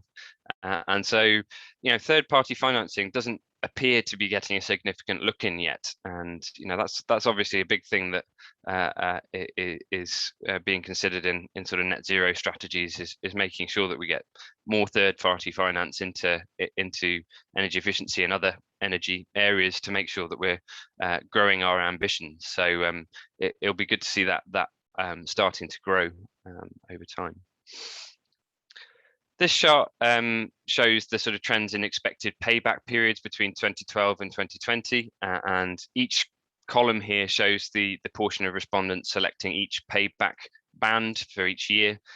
From the bottom, there's sort of the bottom of the chart is 0 to 3 years, and you know, up to sort of 10+ years at the top in orange. And the line in the middle is sort of our estimate of the median payback, which has hovered around sort of 4 years, with a slight incline over time towards sort of longer paybacks, but not much. You know, what's notable for me though is that the proportion reporting sort of 0 to 3 year paybacks has come down from 36% in 2012 to 21% in 2020. That's indicating potentially some of the low hanging fruit is starting to dry up. But I think, you know, it'll be interesting to see, you know, what recent energy price hikes will do to the energy efficiency business case in next year's survey. We might see more of those sort of 0 to 3 year paybacks coming back in. Finally, I just wanted to bring in a couple more new questions that we added in 2020. And, you know, firstly, we asked consumers what events tend to trigger energy efficiency investment. So different from what we were talking about before about drivers, you know, at what point do you trigger an energy efficiency investment? And you know, this chart ranks their responses by the number of respondents selecting each as a portion of the total number of respondents. So they could select more than one again here. I'm just going to pick out two actually. The most cited trigger for investment is actually site refurbishment, selected by 76% of respondents. So we're waiting for some sort of site refurbishments to try and get some energy efficiency in. And in third place as well, respondents cited the results of an energy audit or a consultation, energy consultation as a trigger. And that was sort of selected by 48%, which is perhaps a positive result for fans of ESOS, but maybe it could even be higher, I guess. Secondly, we asked if consumers are using if they use service delivery models rather than just sort of buying the kit. And this chart ranks responses similar to the previous chart. A few reported using performance-based contracts or sort of energy as a service models. But what you really notice from this graph is it's not really many. You know, performance-based contract is the highest ranked, but only used by sort of 24% of respondents. So I'd like to pick out a couple of results from what we've seen over the last couple of slides. You know, our technology ranking showed that there's sort of growing interest in heating, ventilation, air conditioning projects, along with sort of associated monitoring and controls optimization. Secondly, the analysis of investment triggers indicated that sort of tendency to wait until site refurbishment or an energy audit to trigger an investment. And this last chart shows a sort of very low uptake of service-based energy efficiency delivery models. And I just sort of posed the question, you know, what can be achieved by taking a more service-based approach? You know, one that focuses on sort of no capex investment in HVAC optimization, and also does regular site audits to sort of drive continuous improvement rather than waiting sort of mandatory energy audits for site refurbishment. And you know, this is exactly what Vodafone has done.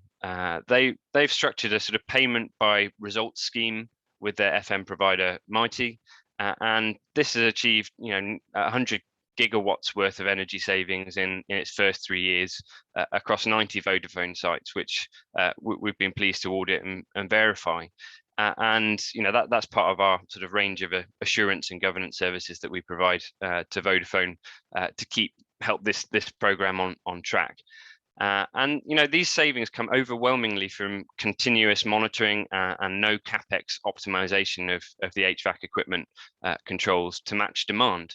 So they're continuously doing site audits, so having that trigger point a lot of the time. And you know, they identify those opportunities, but also targeted opportunities for investment in improving or replacing equipment as well. That program is now in its 5th year and won Innovation of the Year as part of the Energy Awards in 2019. So it's something we're proud of playing a part in. For payment for performance schemes like this, you really need some sort of robust savings measurement approach, because that's what determines the supplier's remuneration at the end of the day, how much they're getting paid, and as an optimization program is typically characterized by continuous granular interventions, so things happening regularly, not just one big hit a lot of the time. Performance measurement is best done using some sort of fiscal meter based approach, and that often provides high quality and real-time data in the form of half-hourly automated reads.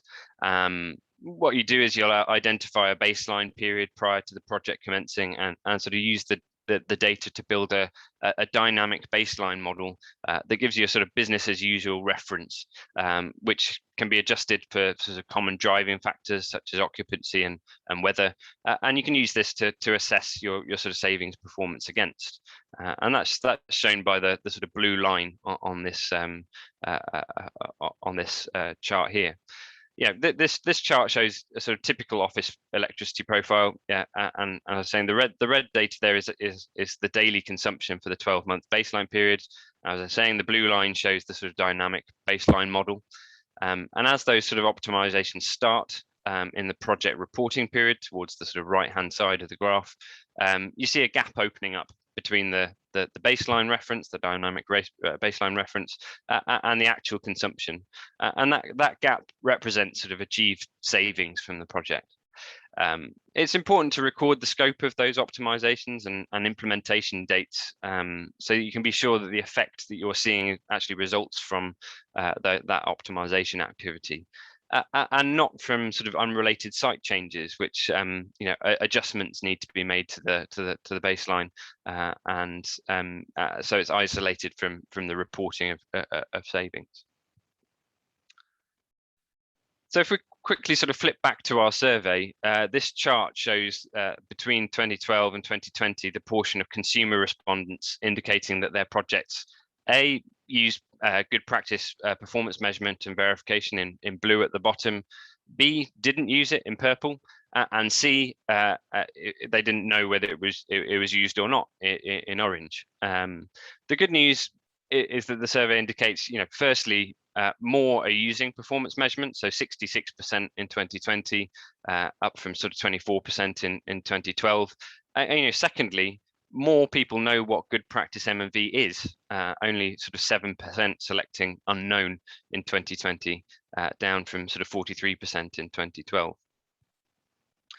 But what is good practice performance measurement? Are there any standards? You might be asking. Yes, that there are. You might remember the quote from EVO earlier in my presentation. EVO are responsible for the International Performance Measurement and Verification Protocol, or IPMVP for short. This gives a good set of good practice principles and methods for measuring energy efficiency savings.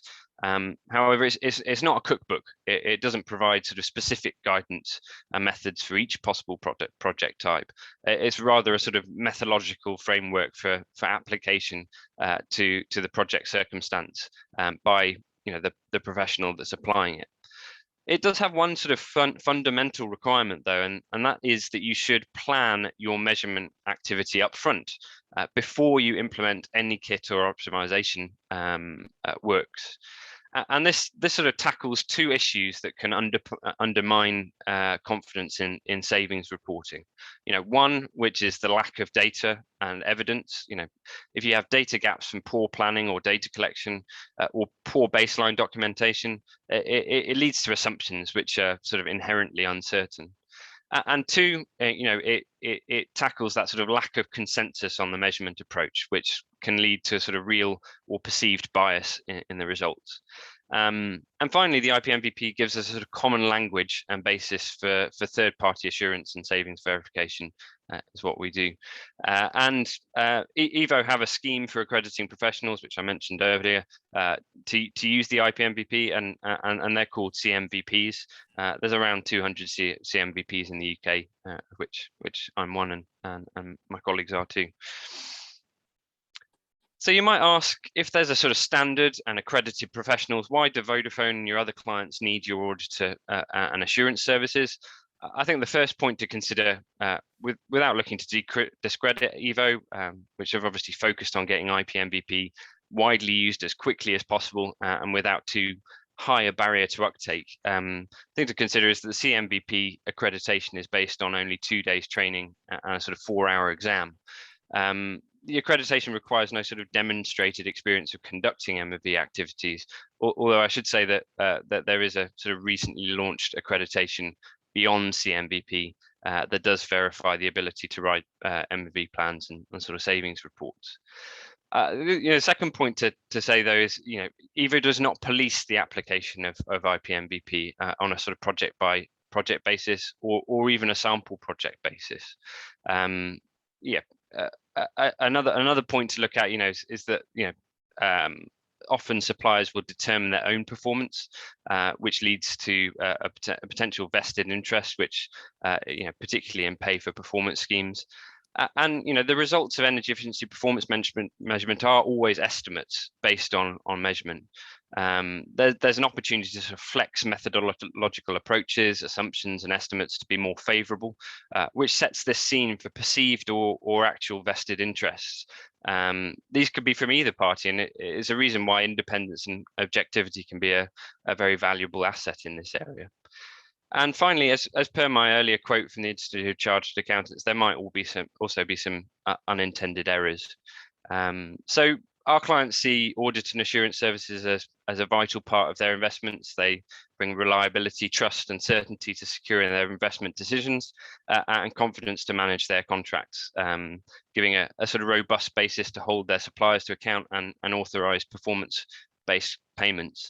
And also, as my contact at Vodafone pointed out, it also builds internal trust in projects and allows them to be confident in making external statements, which is sort of critical to avoid any accusation of greenwash where organisations have high-profile net zero targets.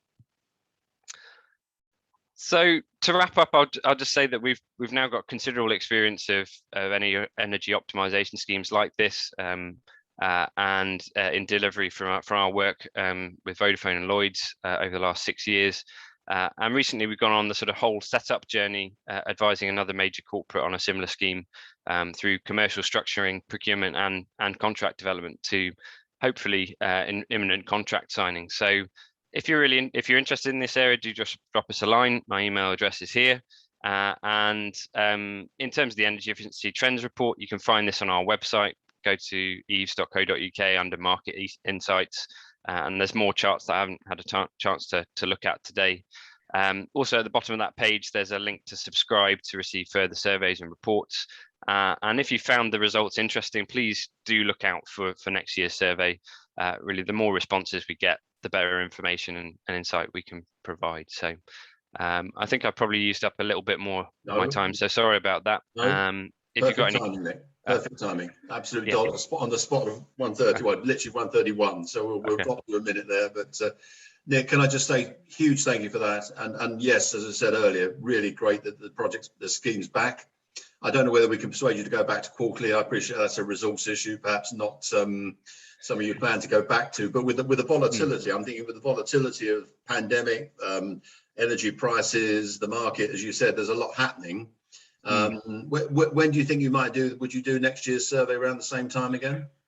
Yeah, I think we're likely to launch it again probably around April, May time, and hopefully be able to get it out a little earlier than we did this year. Yeah, I guess we're sort of working on the financial years, so yeah. But I think we've focused now more on the annual approach because just to make sure that we get as many responses as possible, and also as we've got longer scope of data, we get a better view of the trends over the years. Okay, all I hope is that the ESTA membership follows that uptick curve on that earlier graph where you went up to the satisfaction, the customers 184.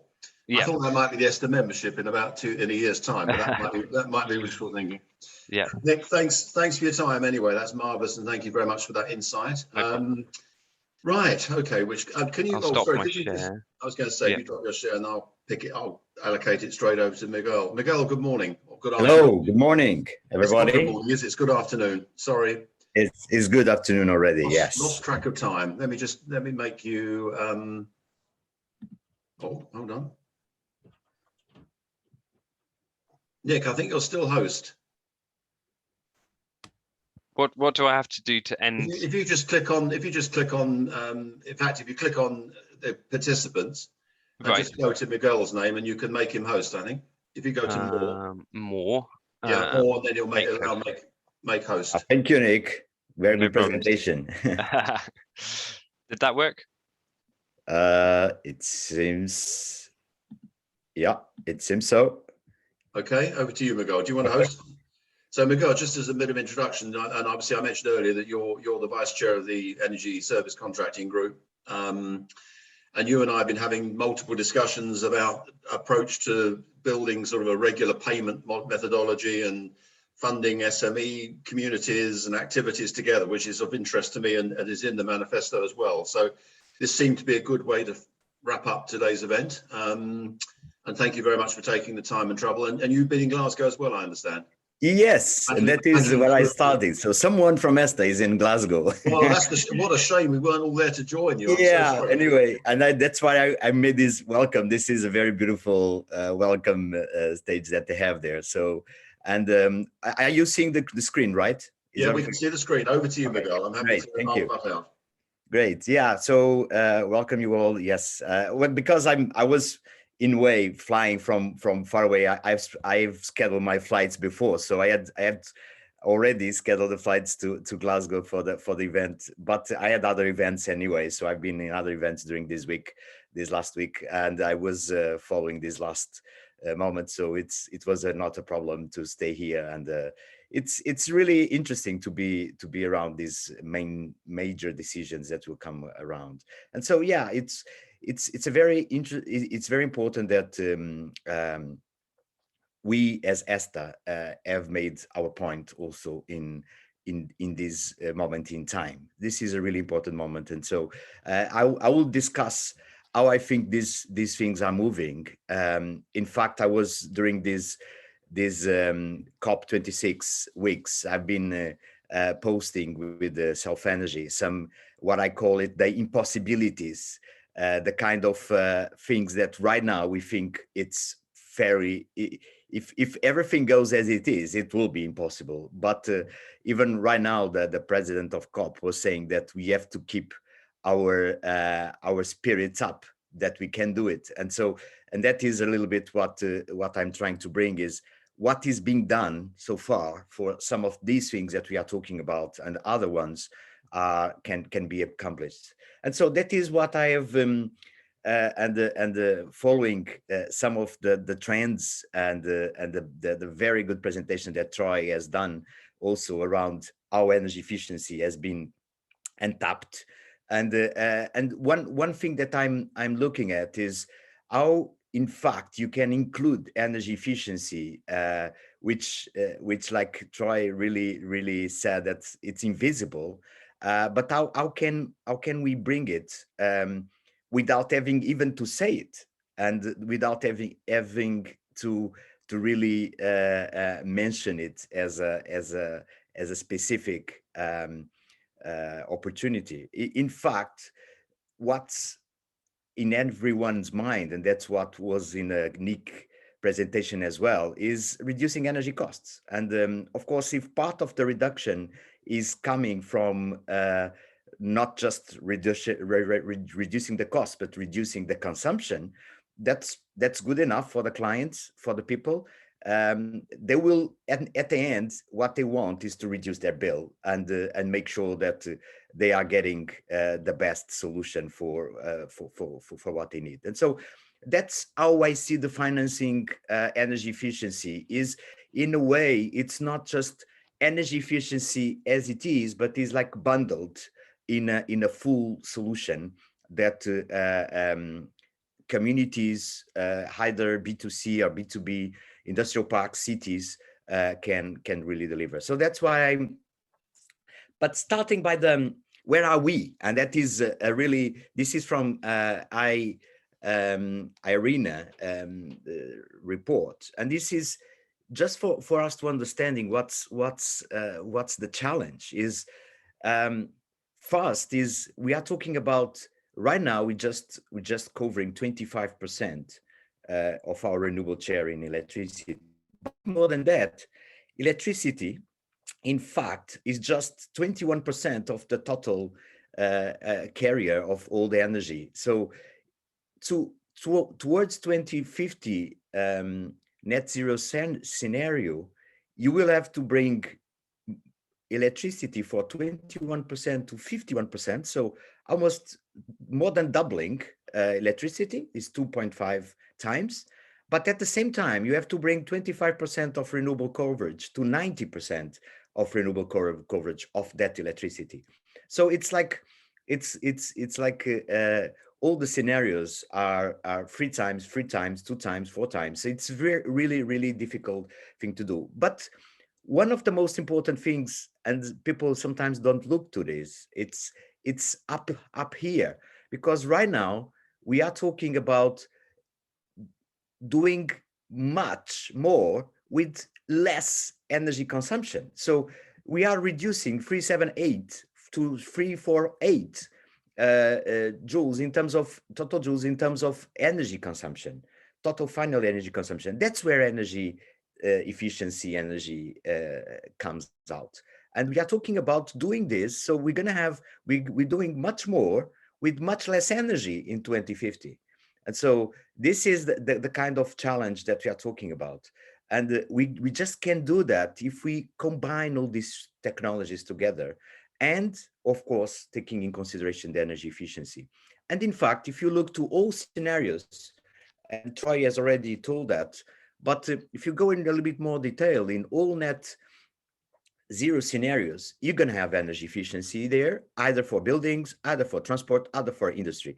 So you will need to do more with less in the future in all these 3 areas. And so we need really not just to electrify, not just to turn into renewables, but we need really to bring energy efficiency to the table at the same time. Because if not, the result will be the same. We will not meet the net zero. It will not be possible to bring all the electricity grid and all the renewables if we don't reduce the consumption during the next 20, 30 years. And that is very clear for in any scenario. So it's not like a kind of a nice to have. It's the only way to go. Okay. And so it's important, like we can bring it up to the first level, because that's how we can really make people much more interested about energy efficiency. Anyway, but another thing that comes out of all these scenarios is there is no like just a single gold bullet or a silver bullet, as you can see. You have to look at in an integrated way to make sense that this could be achievable. And that's where what Nick was talking about, and I'm very much passionate about right now is the energy as a service. And in fact, we have to simplify for the customer what is really too complex. And it was simple, like maybe 20 years ago was really simple. You just have generation, transmission, distribution, and you have just one company, sometimes the public company, and you don't have a choice, and that's it. Was it? Right now, it's not like that. And in fact, the system has evolved is a much more complex way, but at the same time is the only way that you can really achieve massive efficiency through all the system, because the old model had, as Troy has pointed out, has more than 40% of inefficiency and unavoidable kind of energy losses. So we have to keep that kind of efficiency in all the system. But for that, yes, there's more complex. Yes, there's going to be a lot of IT and IoT connections. Yes, there's going to be prosumers, there are going to be batteries. There will be the EV car, the EVs in the charging units, and how you're gonna have hydrogen and green hydrogen in the equation as well. So it's really gonna be complex. And so the only way for getting this complexity out from the customer is really to bring that as a single service, as a flat fee in a way, if possible, and saying, look, this is all included. This is how we have right now some kind of data packages in our mobile phones. And we have to understand and learn from other industries what they have done to really hide that complexity from the client and make it much more affordable. And that is how this model is doing. At the same time, is bringing up other important scenario of financing, which is third-party financing. Like Nick was pointing out, is not enough, that scenario there. But as soon as you have heat pumps to install at the same time a battery storage or to change your fleet into EV cars, you're gonna see you don't have budget enough. You have to have an investor, you have to have a supplier that will support you on that. And so that is how we see the things moving, is with these third-party suppliers, third-party investors, and with like a one service bill for the customer, you can really hide this complexity and improve the efficiency overall in the system. So just to take in consideration that big companies like Enel is one of the biggest utilities in the world. They've created new companies like NLX, but more than that, they've decided to invest in the end user efficiency, more than 25% increase from what they have done so far. So it's 5 times. It's the biggest increase they have in their future plans, investment levels. And so, of course, they will invest a lot in renewables. Of course, they will invest a lot of grid, but they will also invest in end use efficiency, because that's where the final bottleneck will happen. At the same time, we have to think about, like I said, what happened in other industries like telecom or software. All of them have becoming decentralized. All of them is coming from like a centralized systems to our how do I call it, our cell phone or our self PC, self computer, our personal computer. Now we have to understand is how we can also I'm sorry, it was someone trying to connect, but I was connected. And so, yeah, so energy industry will be the next. So we will decentralize. So that's why we call it self-energy. So we will have to take part of the control of the equation in our communities, in our houses, in our companies. And you will, as you have right now, your software, your computer at home or your mobile phone, you will have your own energy at your premises with your battery storage, your renewable energy, your EV car being managed by yourself and not completely dependent on third-party kind of value chains that you don't control.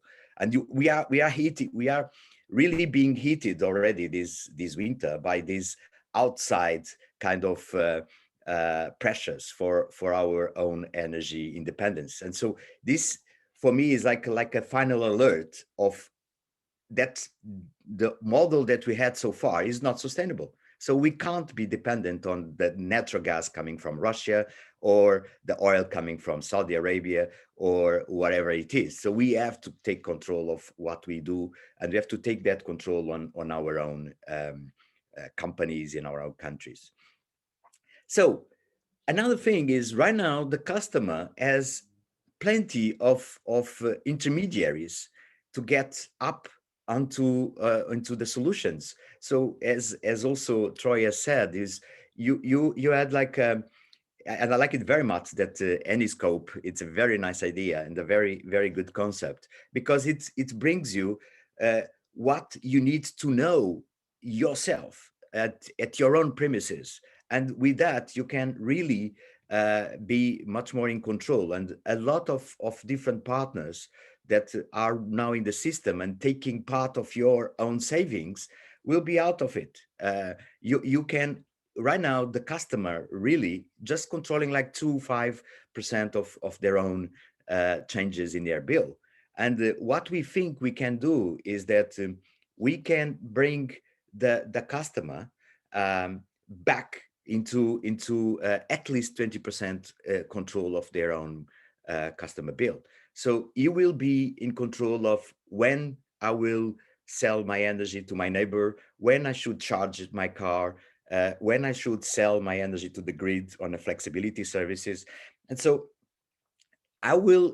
we will have these kind of services completely automated with artificial intelligence, most of them with solutions that you can bring.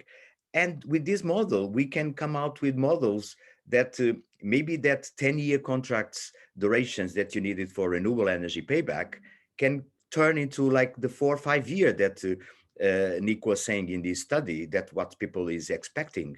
And so it's possible right now that combining these all technologies together, you can turn into these kind of contract periods where you can fix your own monthly fee. It's normally what I can say is like a kind of a Netflix of energy. So where you can fix what you want to see, what you want to do, and you have a fixed fee. Of course, that's just be possible if you will be based in renewable energy. That's not going to be controlled by outside commodity prices. And if you are in control of how you manage that electricity generation on your premises. And so, but more than that, and that's where my work has been done. So I've left oil and gas corporation as innovation director already like 15 years ago, and I started building this ecosystem because I don't believe there's like one silver bullet. You have to have an integrated ecosystem to respond to the different parts of the equation. So you have to deal about renewable generation and renewable energy production. You have to deal about energy efficiency, about ESCO models, about also how the project management of the finance, of the project finance you have for each project. You have to deal again with artificial intelligence, all IT, all the complexity of IoT. But at the end, you also have to have partnerships with suppliers, with the EV charging networks. So to make sure that you have this full picture carried on, because and that's where we are. So that's like a kind of ecosystem I've been building. I'm director in some of these companies, and I've been shareholder in some of them, and so they are progressing at their own pace. But the most important thing is they are working for a bigger kind of picture that we need to deliver. And so looking to that picture and how these things can come together, we come for this concept of the renewable energy communities, which is something that is coming by in different regulations in different countries. This is coming from a EU directive, so at least all EU countries will have to obey to some of these rules. UK has also some regulation around it, but it's not mandatory right now on coming into this, but it's recommended, I'll say. And what this means is that it's not anymore just yourself. You can really share your energy with your neighbor, and your neighbor can be a school, or can be a shopping center, or can be really another house, or it can be like a public lighting system. And so if you look to this as an integrated picture, and and you can do this in a community base, integrated in the same kind of grid connection, and in the same substation area. You can do this without having to extend new grid or private wire. You can do this using the public grid right now, using the DNO or the DSO. And this is what's coming to town. We don't have to have to be a retailer. So as we are seeing, so the common retailer models are failing. And why that? Because they are really far from the client usage. So they are trying to build contracts on 2 years on some kind of assumptions that they can't guarantee afterwards. So we saw a lot of retailers failing, and these renewable energy communities is a way for being a little bit much closer to the consumption, to the demand side, but at the same time have the tools to anyone to be part of the production side, of the generation side. of the renewable energy creation and production as a prosumer. And so, of course, energy efficiency will always be like a backbone of all this. It doesn't make any sense if you install like a solar panel into a public lighting pole if the light is not LED, because if you don't change it, that solar panel in that pole will do absolutely nothing, will just be used for some kind of minutes. With LED, yes, you can do it. We can even charge it for the night. And so that's how LED, our energy efficiency come together to these kind of models. But again, what happens, what means is the last price. What is the cost, last cost for this kind of models? And so, yeah, I'm listening to someone. And anyway, what I was thinking about as well is that I think, Paulo, I think you are, yeah, okay, mute.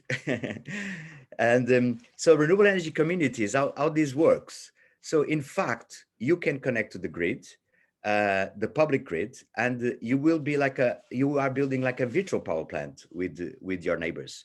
And so all these neighbors will have like a demand, and will have a generation capacity, and you will deal with that. In Portugal, for instance, is for 15 minutes periods. So every 15 minutes you will match what's in the system and what can be used out. At the end, you will have at least 10 to 20% reduction in energy bills, because it's not just the energy efficiency on the specific technologies, is the energy efficiency in the full system. So we are bringing energy efficiency for the grid. Remember the first scenario, we have to electrify 2.5 times. So if we do not have to electrify so much, that will be a major advance for doing this, because we are dealing with at our local grid. Okay, so different sources of renewables, some for them can work in the night, some of others can work in day, like solar. Others, like waste to energy, can be combined for also supplying heat. At the same time, like even hydrogen, green hydrogen, can be additioned to the full speed, because all the excess power that you may have in that small community, you can generate with electrolysis green hydrogen for using in your cars or in your fuel cell. So what I'm saying is this kind of model, again, looking to the to how it works, is before contract is like a ESCO model. It's the same ESCO model that we have when I started 15 years ago in self-energy. Right now is the same one, but the full savings can be shared by different kind of customers in the community. And at the end of the contract, if it's 5 years, 7 years, the savings will be much, much higher. So another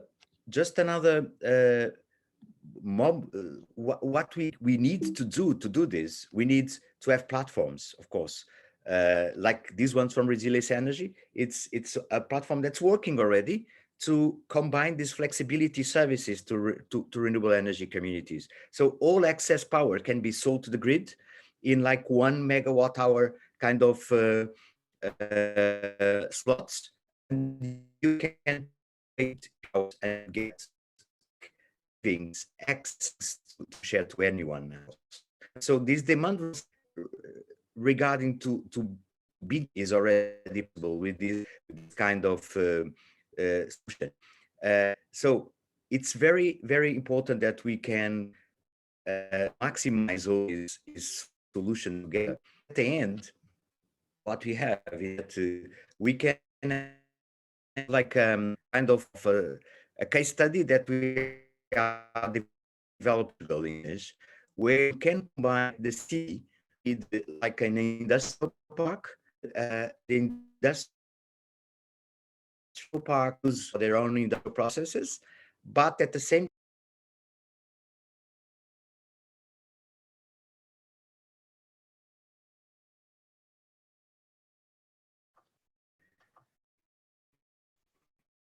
I'm terribly sorry. I think we've lost Miguel. Miguel, I don't know if you can hear me.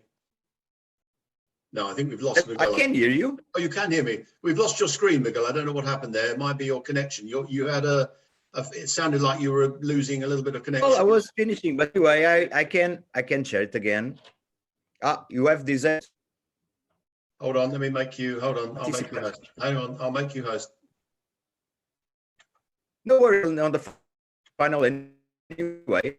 Yeah, you have got a bit of a weak connection, Miguel. Your voice is breaking up a little bit. Oh. Yeah, I think it might be wherever your internet is. Go. Yeah, don't worry, Miguel. I was going to say we're pretty much at 2 o'clock. So what I was going to suggest, it's done. Anyway. If you could just make me host again, or if you could just can you come off? If you just click on me and make me host, that's all right. Okay, but are you seeing my? Have you saw my screen? No, not. Yeah, I can see your screen, Miguel, but I was just thinking we're pretty much at 2 o'clock. Did you have many other slides? Okay, left? yeah, we are finished. No, it was just this one. It's just a case study that we are doing in Sines with green hydrogen. It was just this saying that it was possible to combine all these things together. So I'll stop. And that's the email for everybody to speak with me. Yeah, and that's important because obviously, yeah, we need. And I was really going to say, Miguel, thank you so much for that. And interesting enough, you and I know have had this discussion about the SME side and blockchain technology to allow SMEs in the UK, for example, to trade energy between themselves rather than putting it back to the grid, because obviously, as you said, exactly. the regulations in the UK are a little bit harder, to be honest, to work through, aren't they? So that was a discussion you and I have had. True. That yeah, was so we have ambition, and you know me, I'm still pushing hard for the SME aspect, whether it's an industrial park or a shopping centre or whatever it is. But I still hope one day we might be able to have SMEs trading energy between themselves. So yeah, Miguel, I'm sorry, a little bit of interruption there at the end, right at the very last minute of the day. But thank you so much for taking the time. I hope you have a safe journey back from Glasgow. You're obviously leaving with all the other delegates, I assume, or are you? Yes. They are still trying. I don't know if they will going for tomorrow because the COP. They can't. They can't reach an agreement. I have a feeling, Miguel. I said at the very beginning of today, will they or won't they? Was my question at the beginning. Will they get an agreement or won't they? And I don't know. I think at the end that's going to be an almost impossible task, but I did see today they were suggesting that a lot of people might book extra days or nights to stay on and try and negotiate. But anyway, whatever happens, Miguel, I hope you get back home safely. No, yeah, we'll be. No worries. It's it's been a very, very interesting 2 or 3 days here. There's things happening. You see, something will happen from this. I have this good spirit that someone will come. So it's mandatory. Miguel, one quick point. If you could just make me host, that would be helpful for me. If you could just click on my name and just go into more. And if you make me host, that would help. And then I can just wind up the. If I can do this, if I can do that. You just click on the participants. Yeah. And make host. There we go. That's it. Done. That's it. Fantastic. Thank you. And all I'm going to do now is just really finish up with that slideshow, the last slide. A massive thank you to everybody. We've amazingly stuck to time. We're just 2 minutes over the time, which is phenomenally good, I think. And we've had, I hope everyone agrees, it's been a worthwhile event. We're going to keep pushing that message out, as Jez said earlier. This is a message that's important. It's global. It's ongoing. We've got to keep this message going. And as Troy said so incredibly well, we've got to keep getting that story out. I think we've all got to become better storytellers. Absolutely, that's the important message. Just to say, reinforce today's event has been recorded, and obviously we'll be able to share some information and links and so on after the event. So for all those people who didn't unfortunately make it today, a huge thank you to everyone for attending, and of course a big thank you to all the contributors to the manifesto and to today, and Best Energy for supporting both the event and the manifesto.